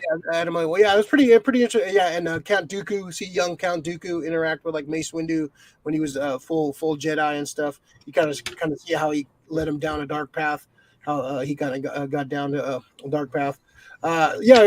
Definitely check those out, the Tales of the Jedi. I'm excited about that. I like the little format. You kind of get little glimpses. They're short, but they take it very seriously. Some cool stuff for sure. Check that out if you haven't checked it out. Let's see. I'm trying to see if there's any other Star Wars. Yeah, a lot of figure stuff. Being. It's always about figures for Star Wars, man. Obi-Wan Season 2 not in active development. Maybe down the road, according to Kathleen Kennedy. I like Obi-Wan. There's definitely some pacing issues, but I enjoyed it. I thought the Vader stuff was really good. But it doesn't have to be. It doesn't have to be done right now. They're setting up so much more stuff that they have to concentrate on. Yeah, and Ewan McGregor doesn't age, so they can do that shit whenever they want. I wouldn't mind seeing another. I think they left a lot of stuff open too, like where they can come back to it at some point. Then we get to see how he turns old hella fast. Yeah, or I wouldn't mind do a movie. Don't even do a fucking a TV show. Do a fucking movie. And this I posted in the Facebook group. Return of the Jedi is being released in theaters for 1 week this month, April 28th. I'm totally down. I love Return of the Jedi. One of my favorite Star Wars movies for sure. So yeah, I may have to make a trip to the theater to go watch Return, because I love murder bears, man. I love murder bears. Don't piss them off. They start shit. Yeah. So yeah, and then the Taika Waititi movie is not happening. I think they're quietly putting it under the rug. They're not going to make an announcement. Hey, they saw God and Thunder and or Love and Thunder, and yeah, it's just it's not his cup of tea. He's gonna fuck it up. Yeah, I think they were just too hot to like. Oh, this guy did something cool. Like, here's a Star Wars movie. Like Ryan Johnson, what's her name? Patty Jenkins. I'll say this: I wouldn't mind a Ryan Johnson movie if he didn't include or he went into another time. He can't touch certain like characters because he doesn't. He wants to kill them off. I'm gonna do what I want to do. He's that kind of guy. Yeah, he's the guy who fucking everybody's playing a certain game. He comes in, he changes the rules. Yeah, it's like, okay, well, you can't tag me after 5 seconds, or just fuck you. Go. That's why you don't want to play with that kid. But if he does something on his own, always that kid that wanted to be like the game master, like, oh, we gotta do it this way. You can't play this way. Like, no, you can't play all-time quarterback all the time. You're not that good. Yeah. Everybody had that kid in their neighborhood. Yeah. All right. Let's see. Big Leo 415. The new Spider-Verse trailer looks dope. By the way, I'm not excited about Spider-Verse. It looks sick. It looks all right. I'm really not. The trailers haven't got me excited about it. I'm kind of over the multiverse stuff. I kind of want, like, I think you made a good point about just having a Miles movie, not having to do with the multiverse, Spider-Man. Spider-Man is my favorite character, of course. I love. Takes away from Miles, man. It takes away from Miles. I love seeing all the different Spider-Man versions, but I don't know. I'm just kind of over it. And Miguel O'Hara being the villain of the movie too, that kind of throws me off. Like Spider-Man 2099 is the villain of the movie. That kind of throws me off too. The Latinos being villains again, man. There you go. Really? That's the plot of the movie. Have you seen the new trailer? No, I haven't. Yeah, he's the bad guy. It looks like he's the bad guy. Of course, he's going to be redeemed. He's being a bad guy for right reasons. He's going to be redeemed. Yeah, ain't that a bitch? Mm-hmm. Fuck that. All right. No, it just gets me. Like, it looks cool, but I don't know. I'm not excited. I'm not excited about the Spider-Verse. The villain again. Yeah, he looks to be the villain of the movie. Yeah. Lori, we should go also go see Lebowski in the theater again. I remember seeing Lebowski when it came out in the theater originally. I was like one of the few people actually seeing it in the theater. I might be down to go see that. It's probably one of my most quoted movies. Probably the biggest laugh I ever had in a movie theater was when they fucking spread the ashes with Donnie. Probably the hardest I ever laughed in a movie theater because that came out of fucking nowhere and just fucking. I fucking died. My dude's face too as he's fucking just taking it. Just oh, so fucking good, man. Really good. Yeah, I think it's soon, right? I think it's coming out soon or not already. I think it's gonna. I don't know if like a limited engagement 20th or something like that. I think it's late in the month. Yeah, it's a Thursday. Right. So yeah, a lot of fun stuff. Star Wars looks fucking awesome. Looks fucking good time to be a Star Wars fan. A lot of like the ratings are down for Mando. I think they dropped off like 25%. They want Grogu. It's not Grogu's show anymore. It's called The Mandalorian. Yeah, not fucking I'm intrigued by all the Mandalorian stuff, all the lore. I'm pretty excited about the show, for sure. Leo is tripping. Mando Ben Hife. Yeah, I've been enjoying. I like all the mythology they're building, the mythosaur shit, and all the Mando trying to bring all the Mandalorians together. I'm digging all that. I like Bo-Katan. Bo-Katan has turned into like a really cool character for me. She was cool in like Clone Wars and Rebels and stuff, but I think seeing her in live action actually really elevated her character a lot. I'm digging her character. I like seeing where this is all going. Are they going to bang at some point? Is Mando and Bo-Katan going to bang at some point with helmets on? Yeah, I want to see some helmet banging. Oh, it fucking what is it? Oh, your helmet is so big. Gives a new fucking meaning to it. Yeah. Helmets on or helmets off. Raw dog this motherfucker. I was wondering if the Mythosaur will be back. Oh, definitely. She's Laura, from Lori. She's going to be riding that motherfucker at some point. Oh, for sure. They wouldn't set up that without that tease without some kind of payoff. I think we're going to see Bo-Katan riding a Mythosaur in that fucking in that movie. That's going to be a big action scene where she gets her the respect of all the Mandalorians again. She becomes fucking royal family, takes it over.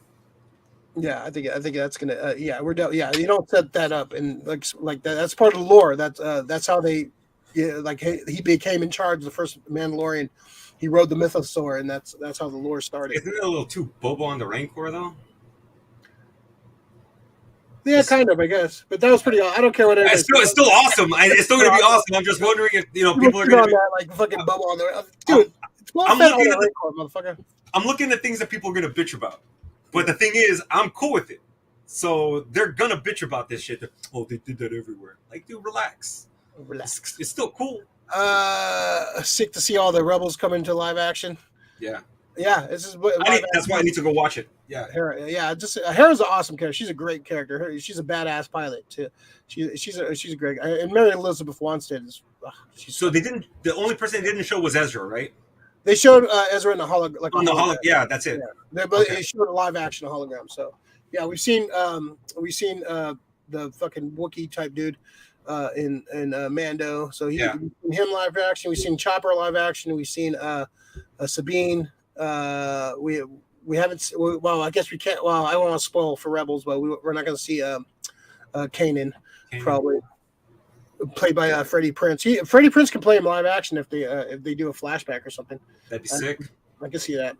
Yeah, he's a huge fucking. He's a nerd. That motherfucker's a nerd to the max.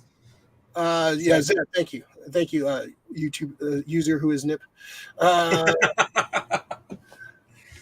Boba on the Rancor and Bo on the Mythosaur. Yep. From Laura. Yeah. Yep. We're gonna see that. That's gonna be badass when she comes out on that fucking Mythosaur, fucking taking out fucking Thrawn and Gideon and shit. That's gonna be dope. Or Din does it, and she gets more mad at him. Watch the last episode, Rick. Watch the Mando last episode. I gotta watch it. There's a big something big happens in there. Storyline wise, Lori, I'm happy to see that women are getting their due in the Star Wars universe more and more. Yeah, there's the first woman of color and first woman and first person of color directing a Star Wars movie. The Rey Skywalker. Okay. I thought I was like the character's not getting. I was like, dude, fucking Leia's a savage. I'm surprised. Bryce Dallas Howard. I think she's going to direct some kind of live action Star Wars movie. She's been a pretty decent director. Even though, she directed the last episode too. I have some issues with the last episode. I want Robert Rodriguez to direct shit. Let's see. He's doing that Affleck movie. I'm kind of curious about. It looks kind of interesting. From Nippy, Kanan may talk to Ezra. Oh, that's a good point. Yeah, good point. Spoilers for Rebels. That part I kind of. Spoiler for Rebels. No, I don't want to say anything yet. But So I can see that. That's a good point. They left it on a cliffhanger. I want to see what was happening in the Outer Rim with Thrawn. Yeah, Thrawn's a great villain too, man. If you ever read the books or the comics, like Thrawn is a badass fucking villain, man. He's fucking very methodical, very he likes to he's more like a Tarkin, right? He's a strategist. He goes to a planet and he looks at their art and their culture, and that's how he kind of breaks down and kind of figure out a way to defeat different people and stuff. He's very methodical. He's very. It's a very interesting character. So I'm very excited to see him on the big screen. The fucking Sun Tzu of the fucking Star Wars. Yeah, very, very art of war for sure. Yeah, very, very, very strategic and very for sure. All right, I'm excited now. Yeah, even more. Very interesting for sure. Alrighty. Okay. All right. So let's it's getting hot outside. Let's jump in the pool, man. Let's get into the pool list. Pool list of stuff you picked up, bought, listened to, something you liked, something you hated, something pissed you off, something that made you happy. Mr. Everett, why don't you start us off, man? I'm sure I think you go first because I'm gonna be a while on that one. I was gonna go grab something, but all right. Hold on. Tell people to like and stuff. All right, everybody, just like and subscribe. Hit that button right there. Make sweet fucking love to it. Just hit it, touch it, tickle it. Hit the subscribe button as well. Yeah. What else do you want me to say, Ray? Wait, hold on. They gotta love that button. They gotta show love to the button.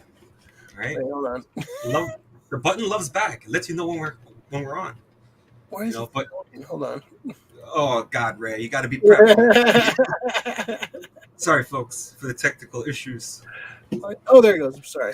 All right. And now you're using mine. I'm everywhere. Max Effort Grayson here by myself. See, this is what happens when fucking Wayne leaves and Garth is left by himself. Just stares into the great beyond. Wayne. Yeah, Wayne. It's pretty much how it feels right now. All right, I'm back from effort space. All right. So yeah, I got a couple of solid Super Mario Brothers movie. Fucking awesome, man. A lot of Easter eggs, a lot of cool shit in it. If you're a Mario Brothers fan, you played any of the Mario games, you're gonna find some cool shit. A lot of Nintendo stuff, a lot of little won't spoil too much, but there's references to like everything Nintendo. I thought fucking Jack Black stole the damn show as Bowser. He was fucking awesome as Bowser. Hilarious. Yeah, the voice cast, like the Chris Pratt wasn't really jarring for me. He didn't really have any like epic speeches or anything that took you out of it too much. I thought it was fine. But yeah, the cast is great. I like Seth Rogen as Donkey Kong. All the the references to Smash Brothers and Mario Kart. If you're a Nintendo fan, this is like a love letter to you. The plot is not great. It's not The Godfather, but it's a lot of fun, man. The action's great. The animation's great. It's just a hoot. It's a hoot. All right. Does it beat Sonic? Yes, I would say yes. Even on because I like the story in Sonic. Yeah, but right now you're telling me that visually it's probably amazing. Yeah. But is the story as good as Sonic's? It's different. It's different for sure. But it has a video, but like all the video game shit they put in, like all the little references, and all the little Easter eggs. Oh, I'm sure I'm gonna love it. The action's really good. Going like stories and the Mario Kart scene is fucking like Mad Max fucking Fury Road. It's fucking great. It's like that kind of like. And that's what fucking Mario Kart is. It's fucking. Yeah, the action's really good. It's fun. The humor's funny. I love the little worlds they travel to, and the music. The music is really fucking good because they take the tones from all the games and the little things. The GameCube they play it like an 8-bit. Some of the parts are. Like in the 8-bit music? Yeah, actually, there's a couple parts where they do play the 8-bit, but for the most part, they incorporate the music from the games into the score, and it's fucking it's fucking really like you'll perk up and like, oh, I know that, it's fucking so familiar to me. So it's a very cute, sweet movie. It's fun, good action, funny. Yeah, like I said, Jack Black as Bowser fucking steals the show. He's fucking hilarious, man. He's really good as Bowser. It's like, it's a fun movie, man. It's a lot of fun. You definitely gotta go check it out, man. If you haven't already, that one's great. Yeah, we talked about D&D already. Saw Shazam 2, Fury of the Gods. I'm gonna watch that probably today too.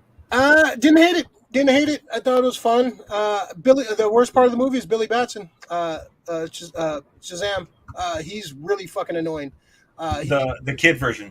No, the adult version. Oh, the character? Yeah, he's really trying to be Deadpool, Ryan Reynolds.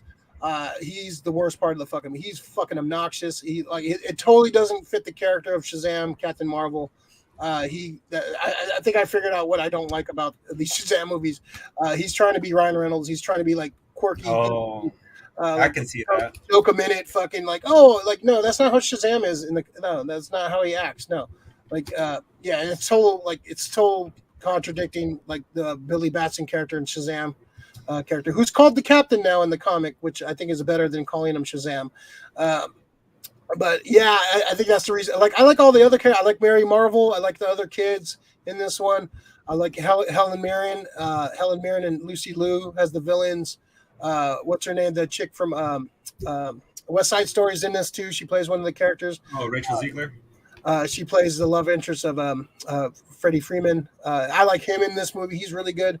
But my biggest complaint is Shazam, Billy Batson. Zachary Levi. Fucking annoying in this movie. He's very obnoxious. Yeah, he's the reason I don't like these fucking movies, man. I finally figured it out during this movie. So the kid's acting more adult, and the adult's acting more kid. He's like 35 now, the fucking kid that plays him. So he's barely in it. He's in it for probably 5 minutes of screen time, maybe, if that. So a majority of it is a majority is Zachary Levi. Yeah, he's I think that takes away from the dynamic of. It's actually about part of the charm, and they don't act like each other at all. They don't fucking have any they don't when he's Shazam, he's totally not. He totally doesn't act. And then when he's Billy, he's very stoic and not like that. And he turns into Shazam. He turns into a fucking asshole. I don't like the way he portrays Shazam. I finally figured out why I don't like fucking the Shazam movies. I could see that. The first one I kind of tolerated. It's fine, whatever. But this one is really apparent why. That's the reason I don't like it. So the movie's good, just he's bad. The movie, the action's fun. Some of the mythology stuff is the Wizard is fucking awesome. He has a big role in this movie. He's a lot of fun in it. Freddie Freeman's great. Everyone's is good, but Zachary Levi is fucking annoying. Now I get it. Now I get why I don't like these fucking movies. Because I love Captain Marvel. Shazam is a great character in the comic. I love that comic. But yeah, just the fact that I think they need to go the animated movie route, do a cool animation style, set it in Fawcett City, have the tiger in it, have go goofy 40s. Captain Marvel Shazam. I think do an animated, serious animation, cool animation movie. You know who's the perfect person for that? Now that fucking Gunn loves him too, John Cena. John Cena would be a good Captain Marvel. Yeah, because it takes away the charm when it's some 25-year-old is turning into a 35-year-old. It doesn't. It's not the charm is a little 8-year-old kid, a 10-year-old kid turning into a superhero. Yeah, that's exactly. That's the charm of Shazam, and it kind of you can't. It's hard to do that in live. It's hard to do that for 2 movies in live action because the kid's gonna age out, or unless you recast the kid every. You gotta recast the kid every time. Yeah, that could be the fucking running joke, Chevy Chase and his kids. Yeah, so and that's also why I didn't like the having the family in there because the kids are gonna age up because Mary Marvel aged into her role. She's the best part of the movie, man. Jesus Christ, and she fills out there. Did she go Black Mary? No, unfortunately not. But she you don't miss her when she's on screen for sure. It's okay. It's okay. But yeah, definitely my biggest issue is fucking Zachary Levi. I got some figures. I talked about it earlier. I went to go grab them. So I got the Mezco Keaton Batman. Pretty awesome. At first I was kind of, and then I got to do some posing and kind of work with him. I'm digging the figure a lot, man. I waited 3 years for this pre-order. You think wait long for a pre-order? I waited 3. I pre-ordered this in January 2020. I pre-ordered this motherfucker. Check the show. We got the logs. This was I stopped putting in this my most anticipated because I didn't know if this was ever going to come out. But it's a pretty fucking cool looking figure, man. The face sculpt is pretty spot on. It's very, very Keaton. Comes with a ton of accessories. Basically every weapon he had in the movie he has. He comes with. But it's a little rubber suit. It's very I'm digging it, man. I posed, played around with it a little bit, and at first I was like, and then I played with it, more posed with it. It's a pretty badass looking figure. It also comes with the beat up, scarred face from the end of the film when he's climbing up the tower. But yeah, it's a very cool fucking figure. And we were talking about Indiana Jones. I got my Hasbro Indiana Jones in also.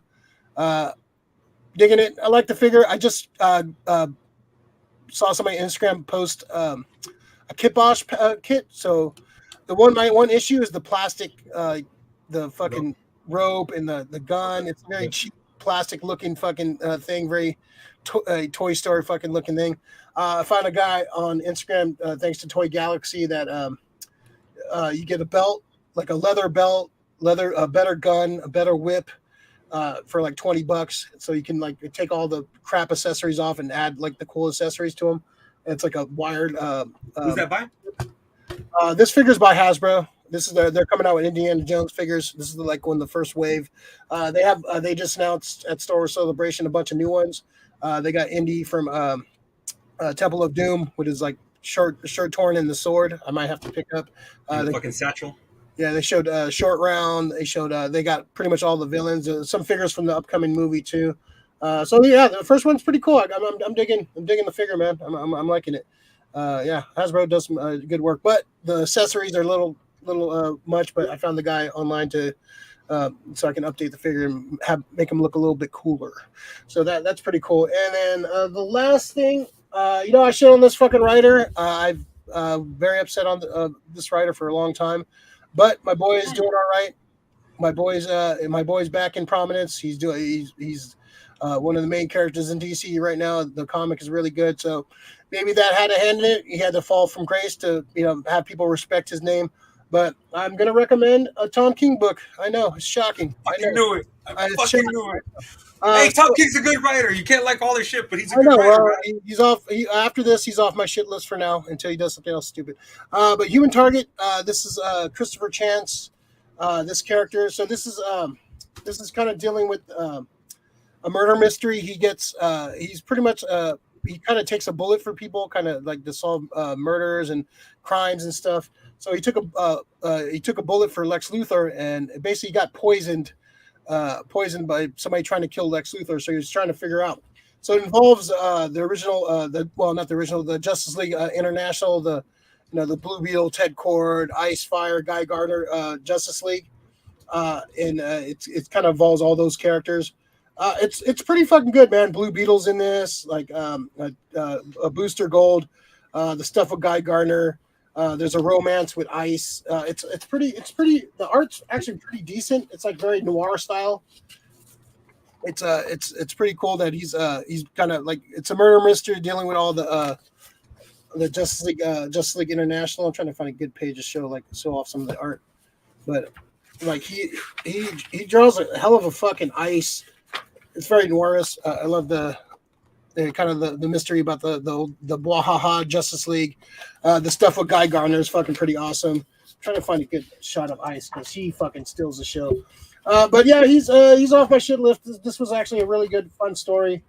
I thought it's good. It's the first part. There's a second part coming.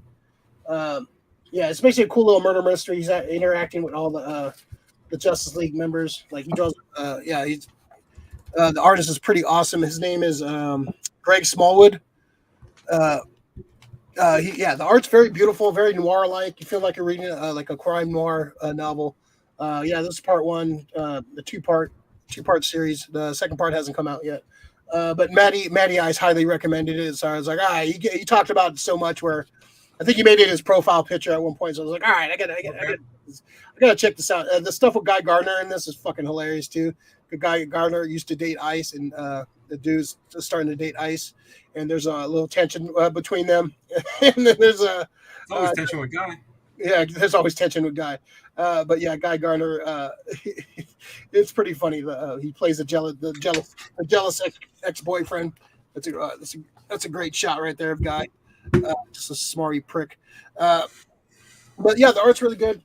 Great read. If you're into like crime noir stuff and you love the original 80s Justice League, it's fun. It's a fun read for sure. So Tom King off the shit list. Wally's in a good place. Okay, I'm still never going to read that fucking story. Laura, you guys going to see that new Russell Crowe movie? Was it The Pope's Exorcist? I can wait for it to come out.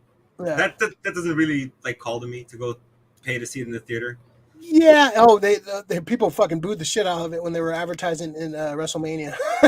They were like fucking that WrestleMania was advertising every fucking inch of that fucking thing. Cinnamon Toast Crunch match, right? Yeah. Cinnamon Toast Crunch match. The epic battle between father and son, presented by Cinnamon Toast Crunch. Speaking of which, WrestleMania night one, fucking awesome. I actually really enjoyed night one. We got to watch it together. Night two. Shit the bad, man. Shit the bad. The three-way intercontinental match was fucking awesome, and that was pretty much it. The Roman Reigns Cody match was good, but that ending was fucking really bad, man. Pissed everyone off. Vince McMahon is back in charge, which was just starting to get a little good. Back, they're going back to the shit booking. Monday Night Raw had the first hour commercial free, and they had 3 minutes of wrestling. It was a squash match with Omos. So yeah, I'm gonna go back to not watching Raw again. I was watching a little bit, kind of dipping my toes back in. Vince McMahon is back. They sold. They merged with UFC. They're by Endeavor owns UFC, so they're gonna merge UFC and WWE under one company. And pretty much, I'm out. I'm done. The reason I started kind of dipping my toes in it, Vince McMahon was out, and he was the biggest issue. Apparently, he's back in the chair, and back in being. He's back, and he's better than ever. That's supposed to be fucking what's his name song too. Yeah, I feel bad for these guys, but hey, man, if you want good wrestling, watch AEW. We got the knife pervert finally making his debut. The only problem is he's hanging with Juice Robinson. That's my only issue with that. What a downgrade. I was like so excited. I was like, please turn on him. Please turn on him. Like, oh, come on, give him a fucking that didn't happen, but hopefully he does. But yeah, so we want watch good wrestling. Fuck WWE. Fuck Vince McMahon. He's a shit. So yeah, man, that was I'm trying to think of some other crap, but that's it. So yeah, man, hit us, man. What you got? So pretty much Disneyland. So it's fun. I'm a Disney fan. I loved all the movies growing up. So getting even to ride fucking Peter Pan, everything in Fantasyland. I enjoy all that stuff. Seeing Roger Rabbit tunes. I enjoy all that stuff. Yeah, that's the one thing I missed when I was there. I didn't get to see Toontown. Toontown's great. It's a little bit different to navigate because I know how to get around in the park, but the additions of Batu, right? That's it, Batu, right?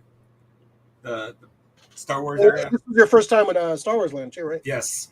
So nice. But that's why I'm giving love to the rest of Disneyland right now. Because there was a point. I wrote everything first. All the great Disneyland rides, Haunted Mansion, and Jungle Cruise, everything. It's fucking great. Dad jokes. In Jungle Cruise, fucking Indiana Jones as you're walking through the line, just everything. It's great. Indiana Jones is probably my favorite. Yeah, that was probably my favorite ride. That's just fucking awesome. So Indiana Jones used to be my favorite ride. So now going to Star Wars Land, walking in because I had a plan going in. So I turned. I'm like, oh, this way's the front. This way's the fucking Frontierland or whatever. What I was looking for. I start walking. And I start looking around, and it's changing, and I hear the music. So I just grab Krista. I'm like, stop. We turn around. I'm like, I'm not ready for this right now. I'm coming back. We're coming back. And we went back, and it's great. You got the Millennium Falcon there. What'd you think of the ride, the Millennium Falcon ride? So I went on it 3 times. Yeah. Did you do all 3? Yes, I did. I did gunner, pilot, but now I want to go back because there's actually 4 roles. There's right pilot, left pilot. Gunners pretty much do the same thing. Engineers do the same thing. So on the first time I was a pilot with this little kid that we met in the line, and his dad. First time, I think it was their first time there. Just great experience. Krista was talking him up in the line, and turned out to be a cool little kid. But little kid, 10 years old. Oh yeah, and I got this, and yeah, it was great though because that's where you're excited to hear this stuff. Yeah, we had a cool family we were with too. That was right. Cool. Like, yeah, we had fun with the family. We were like a couple kids in there.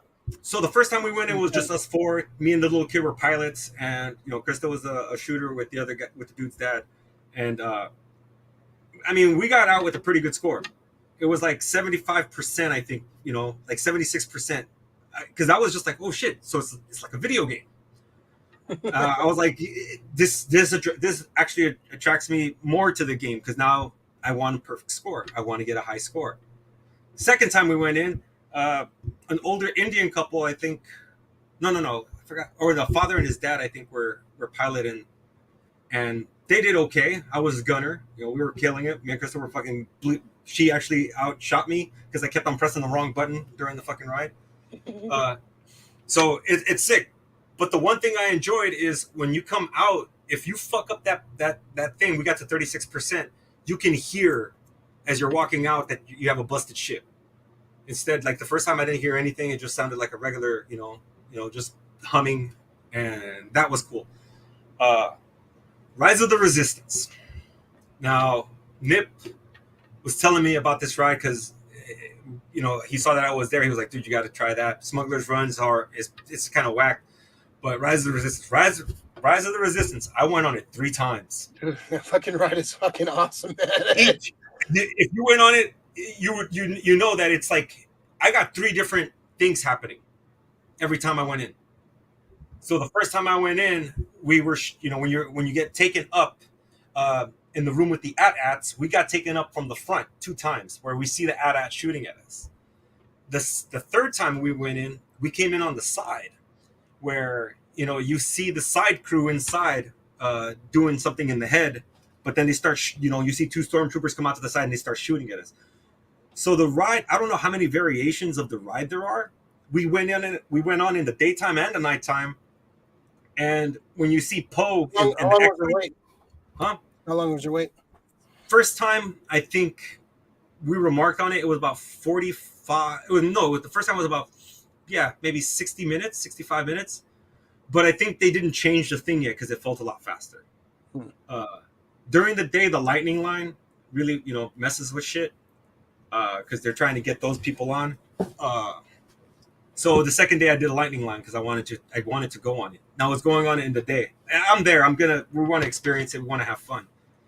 So I did a lightning line, got to the front, different outcome. This time Kylo wasn't at the end, you know, trying to do force powers to us. We just kind of walked out, which was really cool. And then the third time, just something completely different. But this time we got on maybe about 13 minutes to 10. And they already, all the people were, you know that look when your day's about to be done, but more people are showing up still. So you could just see them just, all right, because they were about to close the line. So we got in, and I think it was like almost like maybe like a 30-minute wait, maybe 20 minutes. It said 45, but it was going pretty fast. Yeah, the lines go pretty quick. Like they tell you 40, but it's like usually half that. Yeah. So we did. So Rise of the Resistance, my favorite ride at Disneyland. Yeah, Indian rides were my 2 favorites for sure. Chris Araya is so sick. Yeah, it's fucking great. Made me feel like Daddy Magic. What makes Chris's nipples hard? Rise of the Resistance. It's a sick.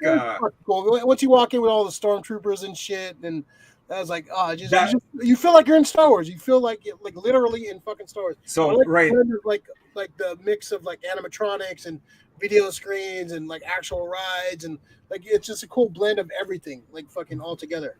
This is, I think, why people always talk about like, oh well, the prices are high and the prices are this. Disneyland if you're into it, it's a great experience. Everything up and down, like walking through, you're starting to make you feel like this is where you're at. You're still in a ride. You're going to a ride, but they take painstakingly. I mean, like once you get into the tunnel, you get to see, you know, the Resistance uniforms just hanging up. You get to see the bitchy fucking First Order fucking people. those people, bless them. The first guy was fucking sick. He just fucking walked in like he fucking owned the spot. And he says, "Get out!" And now when people weren't going, he was like, "Now!" And fucking everybody, what the fuck? The second time is just guy, "Get out now." Some guys get into their role, which is great, and I can appreciate everybody who they're just there to make your experience that much better. I made the one lady break. She's trying to act all fucking hard. I was fucking with her. I'm not there to fuck with them, dude. I mess with, like, you know, if she's like, oh yeah, well if she's like 5 foot trying to tell you to fucking hurry up, that's not gonna happen. She's like, she's 100 pounds, right? So Rise of the Resistance was great. We did both parks. The majority, we had to do 2 days at Disneyland. Star Tours is great. We had a couple of things on Star Tours, 2 different experiences. Smuggler's Run, I enjoy. My goal, and it's hard because you got to go with a group of 6. You got to get 6. Go with people you know. I think it would probably be a lot better. If you go with like you just got to get people that probably go on it once. I want to score. I want to be on that fucking board. I want to take a picture of that board. I'm on the scoreboard. You know, that's I'm an arcade generation kid. I saw the top 10. You do everything to get into that fucking 10 and leave your mark as a kid. So I see that, I'm like, all right, yeah, I wanna take this challenge. First time 76, dude. The last time it was 20%. That they had like an older Indian couple, and God bless them, they were having fun, but they couldn't fly that plane for shit. You know, yeah, just we're banging everything. I'm thankful I was an engineer for that one. If not, I don't think we would have finished the ride. I don't know if they finished the ride or what, but we kept on hitting buttons like crazy. So that's so much fun. California Land. Have you been to Disney California? No. All right. I got to go on it. We just got into line. I didn't know what it was for, but it was called Spider-Man Web Shooters. This was fun, Ray. I wasn't prepared for it. They put you in these two little booths, one facing this way, one facing the other way. And I guess as you're going through, it's kind of like a tram, but on both sides. They have a screen, you have a screen. We didn't go on that twice. I want to go on it twice next time. But you have to do the motion just with your hands, like you're slinging webs. It's a video game. Oh, okay. And it's keeping track of the score and everything. You know, that's the cool fucking part. You get to see your score, and so your score gets amassed as a team. Another game, I need people. You know, Krista did great. She was like at 150, 170,000. I was at about 210,000. But the other two guys next to us, they were like at 80,000, 60,000, and it was like a dad and a son. But the son couldn't shoot for shit. You know, so I want people who just web shoot like crazy, because like, the scores aren't that bad. The scores are fucking like 100, like maybe like 1 million. So we finished like at a score like 827,000 combined team score. But that's I guess that's the fun part. That what makes you want to keep going back into line with your four friends to kind of just fucking get the top score. And I got you some stuff from there, a couple of things. Oh, I got you a little prize too. Yeah, so I got some shit from there. So I think you're gonna dig that stuff. But the funnest ride, and I was mad at myself. I would go back just for California Land for this ride. Is Guardians of the Galaxy Breakout. Oh, the Tower Terror fucking reboot. Yeah, it's great. Yeah. I don't think I paid attention to much of the stuff that was going on in front of me as fucking going up and then free falling. And you keep doing it going up and down. It's fucking trippy, dude. It's I don't think I came out of like a ride like so fucking juiced. Like I want to do that again. It kind of reminds you of The Edge in a way, where you think you're gonna go all the way down, but then it stops you, then it fucking shoots you back up and shoots you back down, and it was just fucking crazy, dude. And then the food at Disneyland, if you're not eating from just like, you know, the carts on the side where they have like corn dogs and shit like that, free falling. like if you go into it was fucking great, dude. Krista, I think, literally came off of the fucking seat because I had my hand on her leg, and you could just feel her go up. It was great. Gotta get her a booster seat when she goes over there. He just fucking just shot up, dude. I'm like, walk around with a phone book for her. It's just a weird like feel.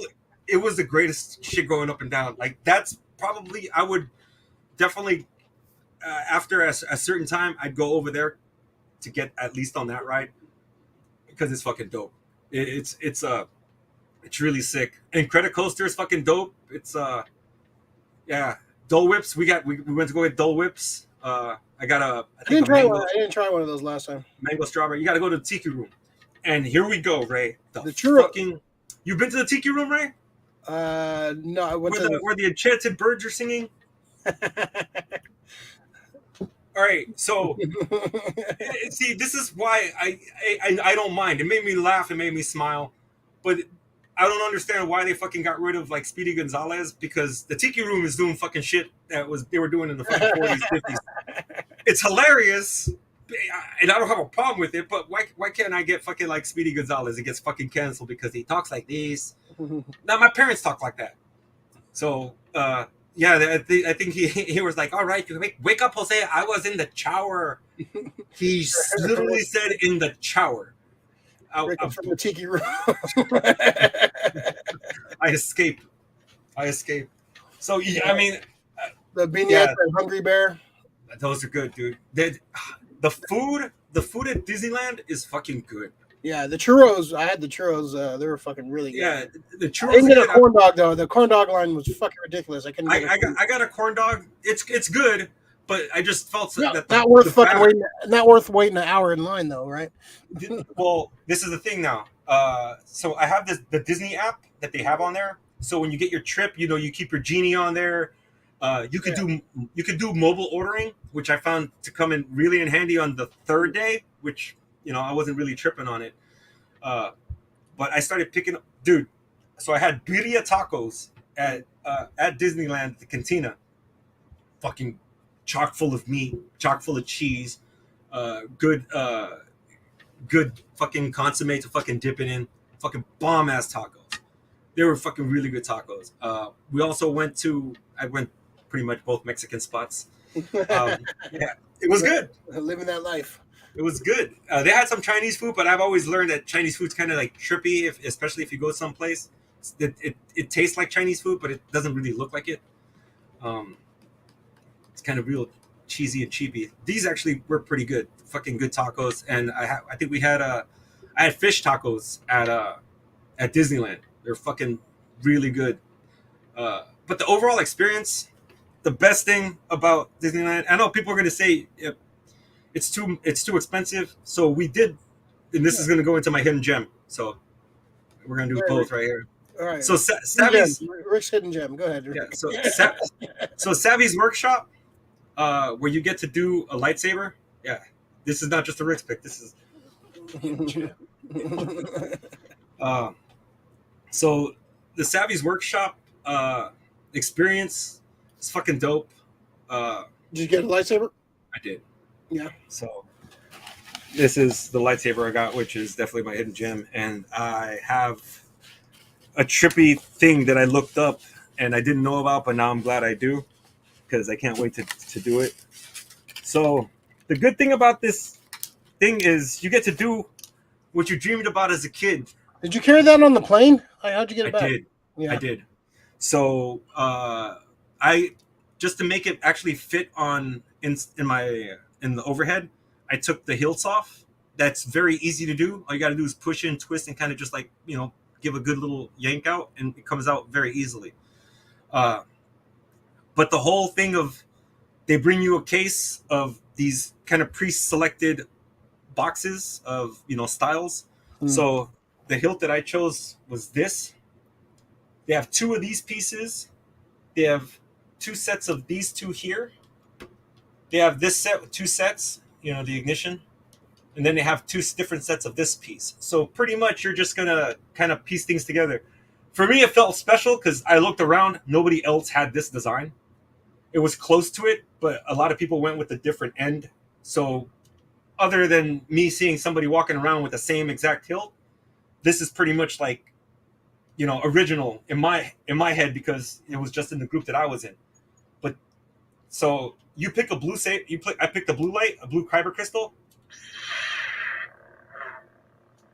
Now, this is fucking dope, dude.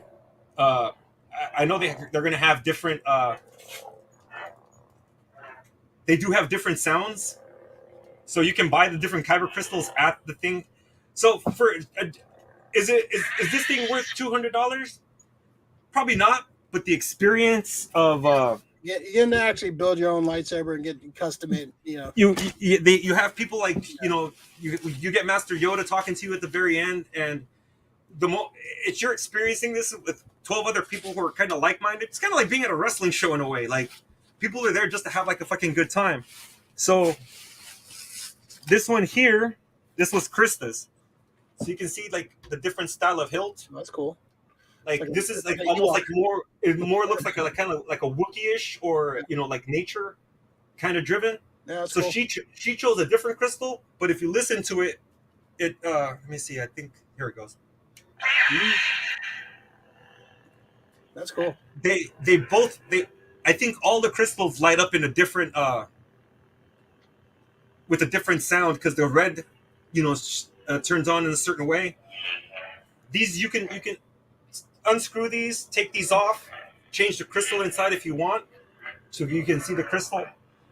But from when I looked online, they sell these things that are like $60, and they change the color, the code inside the crystal. Yeah, I've seen those. Yeah.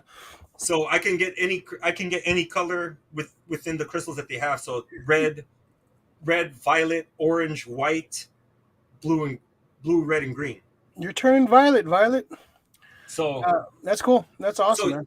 Yeah. So can you pick your own lightsaber color? Yeah. So when you're doing the ceremony, they have people select. They bring you a row of crystals, and then you just select your crystal, and they put it in your workstation. Then they kind of like go with you through the whole thing. So you start off with like a main, the main fuselage unit where you put the crystal inside. You even hear a little crystal as you hear like a little noise from your lightsaber detecting the crystal, so it knows what sound to play, and that's how it coincides with everything that goes on. Like if I were to remove the blade, you just pop down and pull out. But if you heard that, you hear a little noise that it makes. That's cool. That's like a cool little fucking like feature too. Yeah, it's cool, like a little thing, but it's fucking cool. But yeah, so it even like makes a sound when you like pop it back in. It's cool. So for the experience of it, I actually do want to make another one. She wants to make another one, so we want to go back next year. Now that I know how to do it better off of this, off of the device and plan better with it, I think I can maximize how many rides I can do using the Genie Pass. So the Genie Pass, you can only use it one time throughout your day. So if you reserve Haunted Mansion, that's it. You're done with Haunted Mansion. You cannot reserve it anymore. You have to go back and wait in line. Or if you do Smuggler's Run, you can't do it twice. You have to wait in line. I took advantage of low lines at low times. Yeah, that app really helped out with a lot of shit. Yeah, it gives you a good idea. Like I can't stand for fucking 2 hours, man. Fuck that for anything. And I don't know if you've seen it, but if you haven't watched Fantasmic, I always tell everybody you got to see Fantasmic just for the coolness of it all. Seeing it's a parade, but it's a parade on water. It's real weird, but it's fucking sick and you feel the spray. Most people take advantage of that time at 9:30. We pretty much almost closed the park out both days. Yeah. That's how we got on Rise. We only waited like 10 minutes because we waited for the fireworks to go off. Exactly. Yeah. So yeah, you have the people who wait for the first show of Fantasmic at 9 o'clock. The second show's at 10:30. So during those two times at Haunted Mansion, Indiana Jones, if you're lucky, and Jungle Cruise, all of those you can get on, and Pirates of the Caribbean. It's like a 10-15 minute wait. You can jump on multiple times. I think the most we did Haunted Mansion the most. And no, we didn't see any Disney cats. I saw Disney rats though. No Disney cats. Were you there? Is that a thing? There's Disney. I guess that's probably why they have the cats, so they killed all the fucking rats. Yeah, Disney cats. I was looking so sad. Oh, I saw a rat at nighttime on the Jungle Cruise, and if you haven't done Jungle Cruise, the best times at night. Yeah, Luke Birdwalk. Yeah, it was fun, man. I definitely would recommend it. The droids are pretty sick. My daughter got a BB-8. I'm gonna get a holocron next time with this fucking thing where you can change the signal. You can hear different voices on the holocron. Got a disability pass for IBS. This motherfucker, dude. I gotta go with Nip goes, man. That's what I gotta do. I'll push Nip around in a wheelchair. So will I. Like, yeah, we take care. Yeah, where's caretakers? Where's release? IBS. Yeah. Totally do it, man. Yeah, he's my brother. You can use it with Genie, so you can book 2 at a time. Yeah. Oh, that's pretty dope. That came in handy. That Genie, yeah, it was cool, man. It definitely helped out with a lot of rides. What'd you think of the Cantina? Oh, we did the Cantina. Yeah, we were lucky enough. We didn't set an appointment. We were walk-ins. Yeah, we were walk-ins. Yeah, because they were like, oh, people missed their appointments. They're like, all right, come on in. So the drink that she got was pretty good. I forgot what it was. Jedi Mind Trick. Yeah, it was okay. Is that the tequila one? Huh? Is that the tequila one, or is that the whiskey? I don't know, but it was charred. Yeah, I think I had that one of the. Yeah, I think that's the one I got. I kind of forgot what I had. I had like an old Manhattan or something, like an old fashioned, like some kind of old fashioned that it was like a bourbon. It was a bourbon based cocktail. Yeah. That one was sweet. It was good though. Kind of felt it, walking out. It wasn't like super strong. Service was a little slow in there. It sucks that you could only get like Two drinks. Two drinks, yeah, that kind of sucks. But yeah. So it was a cool atmosphere. It was great. I like being I love that land so much. It's what I wanted since I was a kid. Pretty much seeing the Star Wars movies, you always imagine what what you could do in those, walk around in those worlds and feel like you're in them. And Disneyland does a great job of fucking just putting you in the experience. So Disney, as far as Star Wars, dude, I can't. I just wish it was more Tatooine than Batu. Yeah, I think they're slowly going that way. Like at first they were trying to push the sequel trilogy. It's like now, like people want to take pictures with you want to take pictures with Boba Fett. You want to take pictures with Chewbacca. You want to take pictures with the classic stormtroopers, Vader and stuff like that. Yeah, you don't want to take pictures with Rey and fucking fake Kylo Ren. Although we were walking around, we saw Rey, a Wookiee. It wasn't. I don't think it was Chewbacca. It was a Wookiee, and R2D2. The cast member they picked for fucking Rey, dude, pretty much spot on. Yeah, the one I saw too. She was. It might have been the same one, but she was. Pretty, they do a great job of fucking picking these actresses and actors to come in and play these characters. It just. Yeah. I think that's one of those things about Disneyland. It's not dirty. It's fucking clean. You always see somebody walking around picking up trash. It's not dirty. Yeah. It's like visiting Japan. Yeah. Yeah, it's pretty amazing. It's just an amazing experience. I definitely am going to go back next year. Yeah. We gotta get a group of let's all go as a group. Dude, I'm like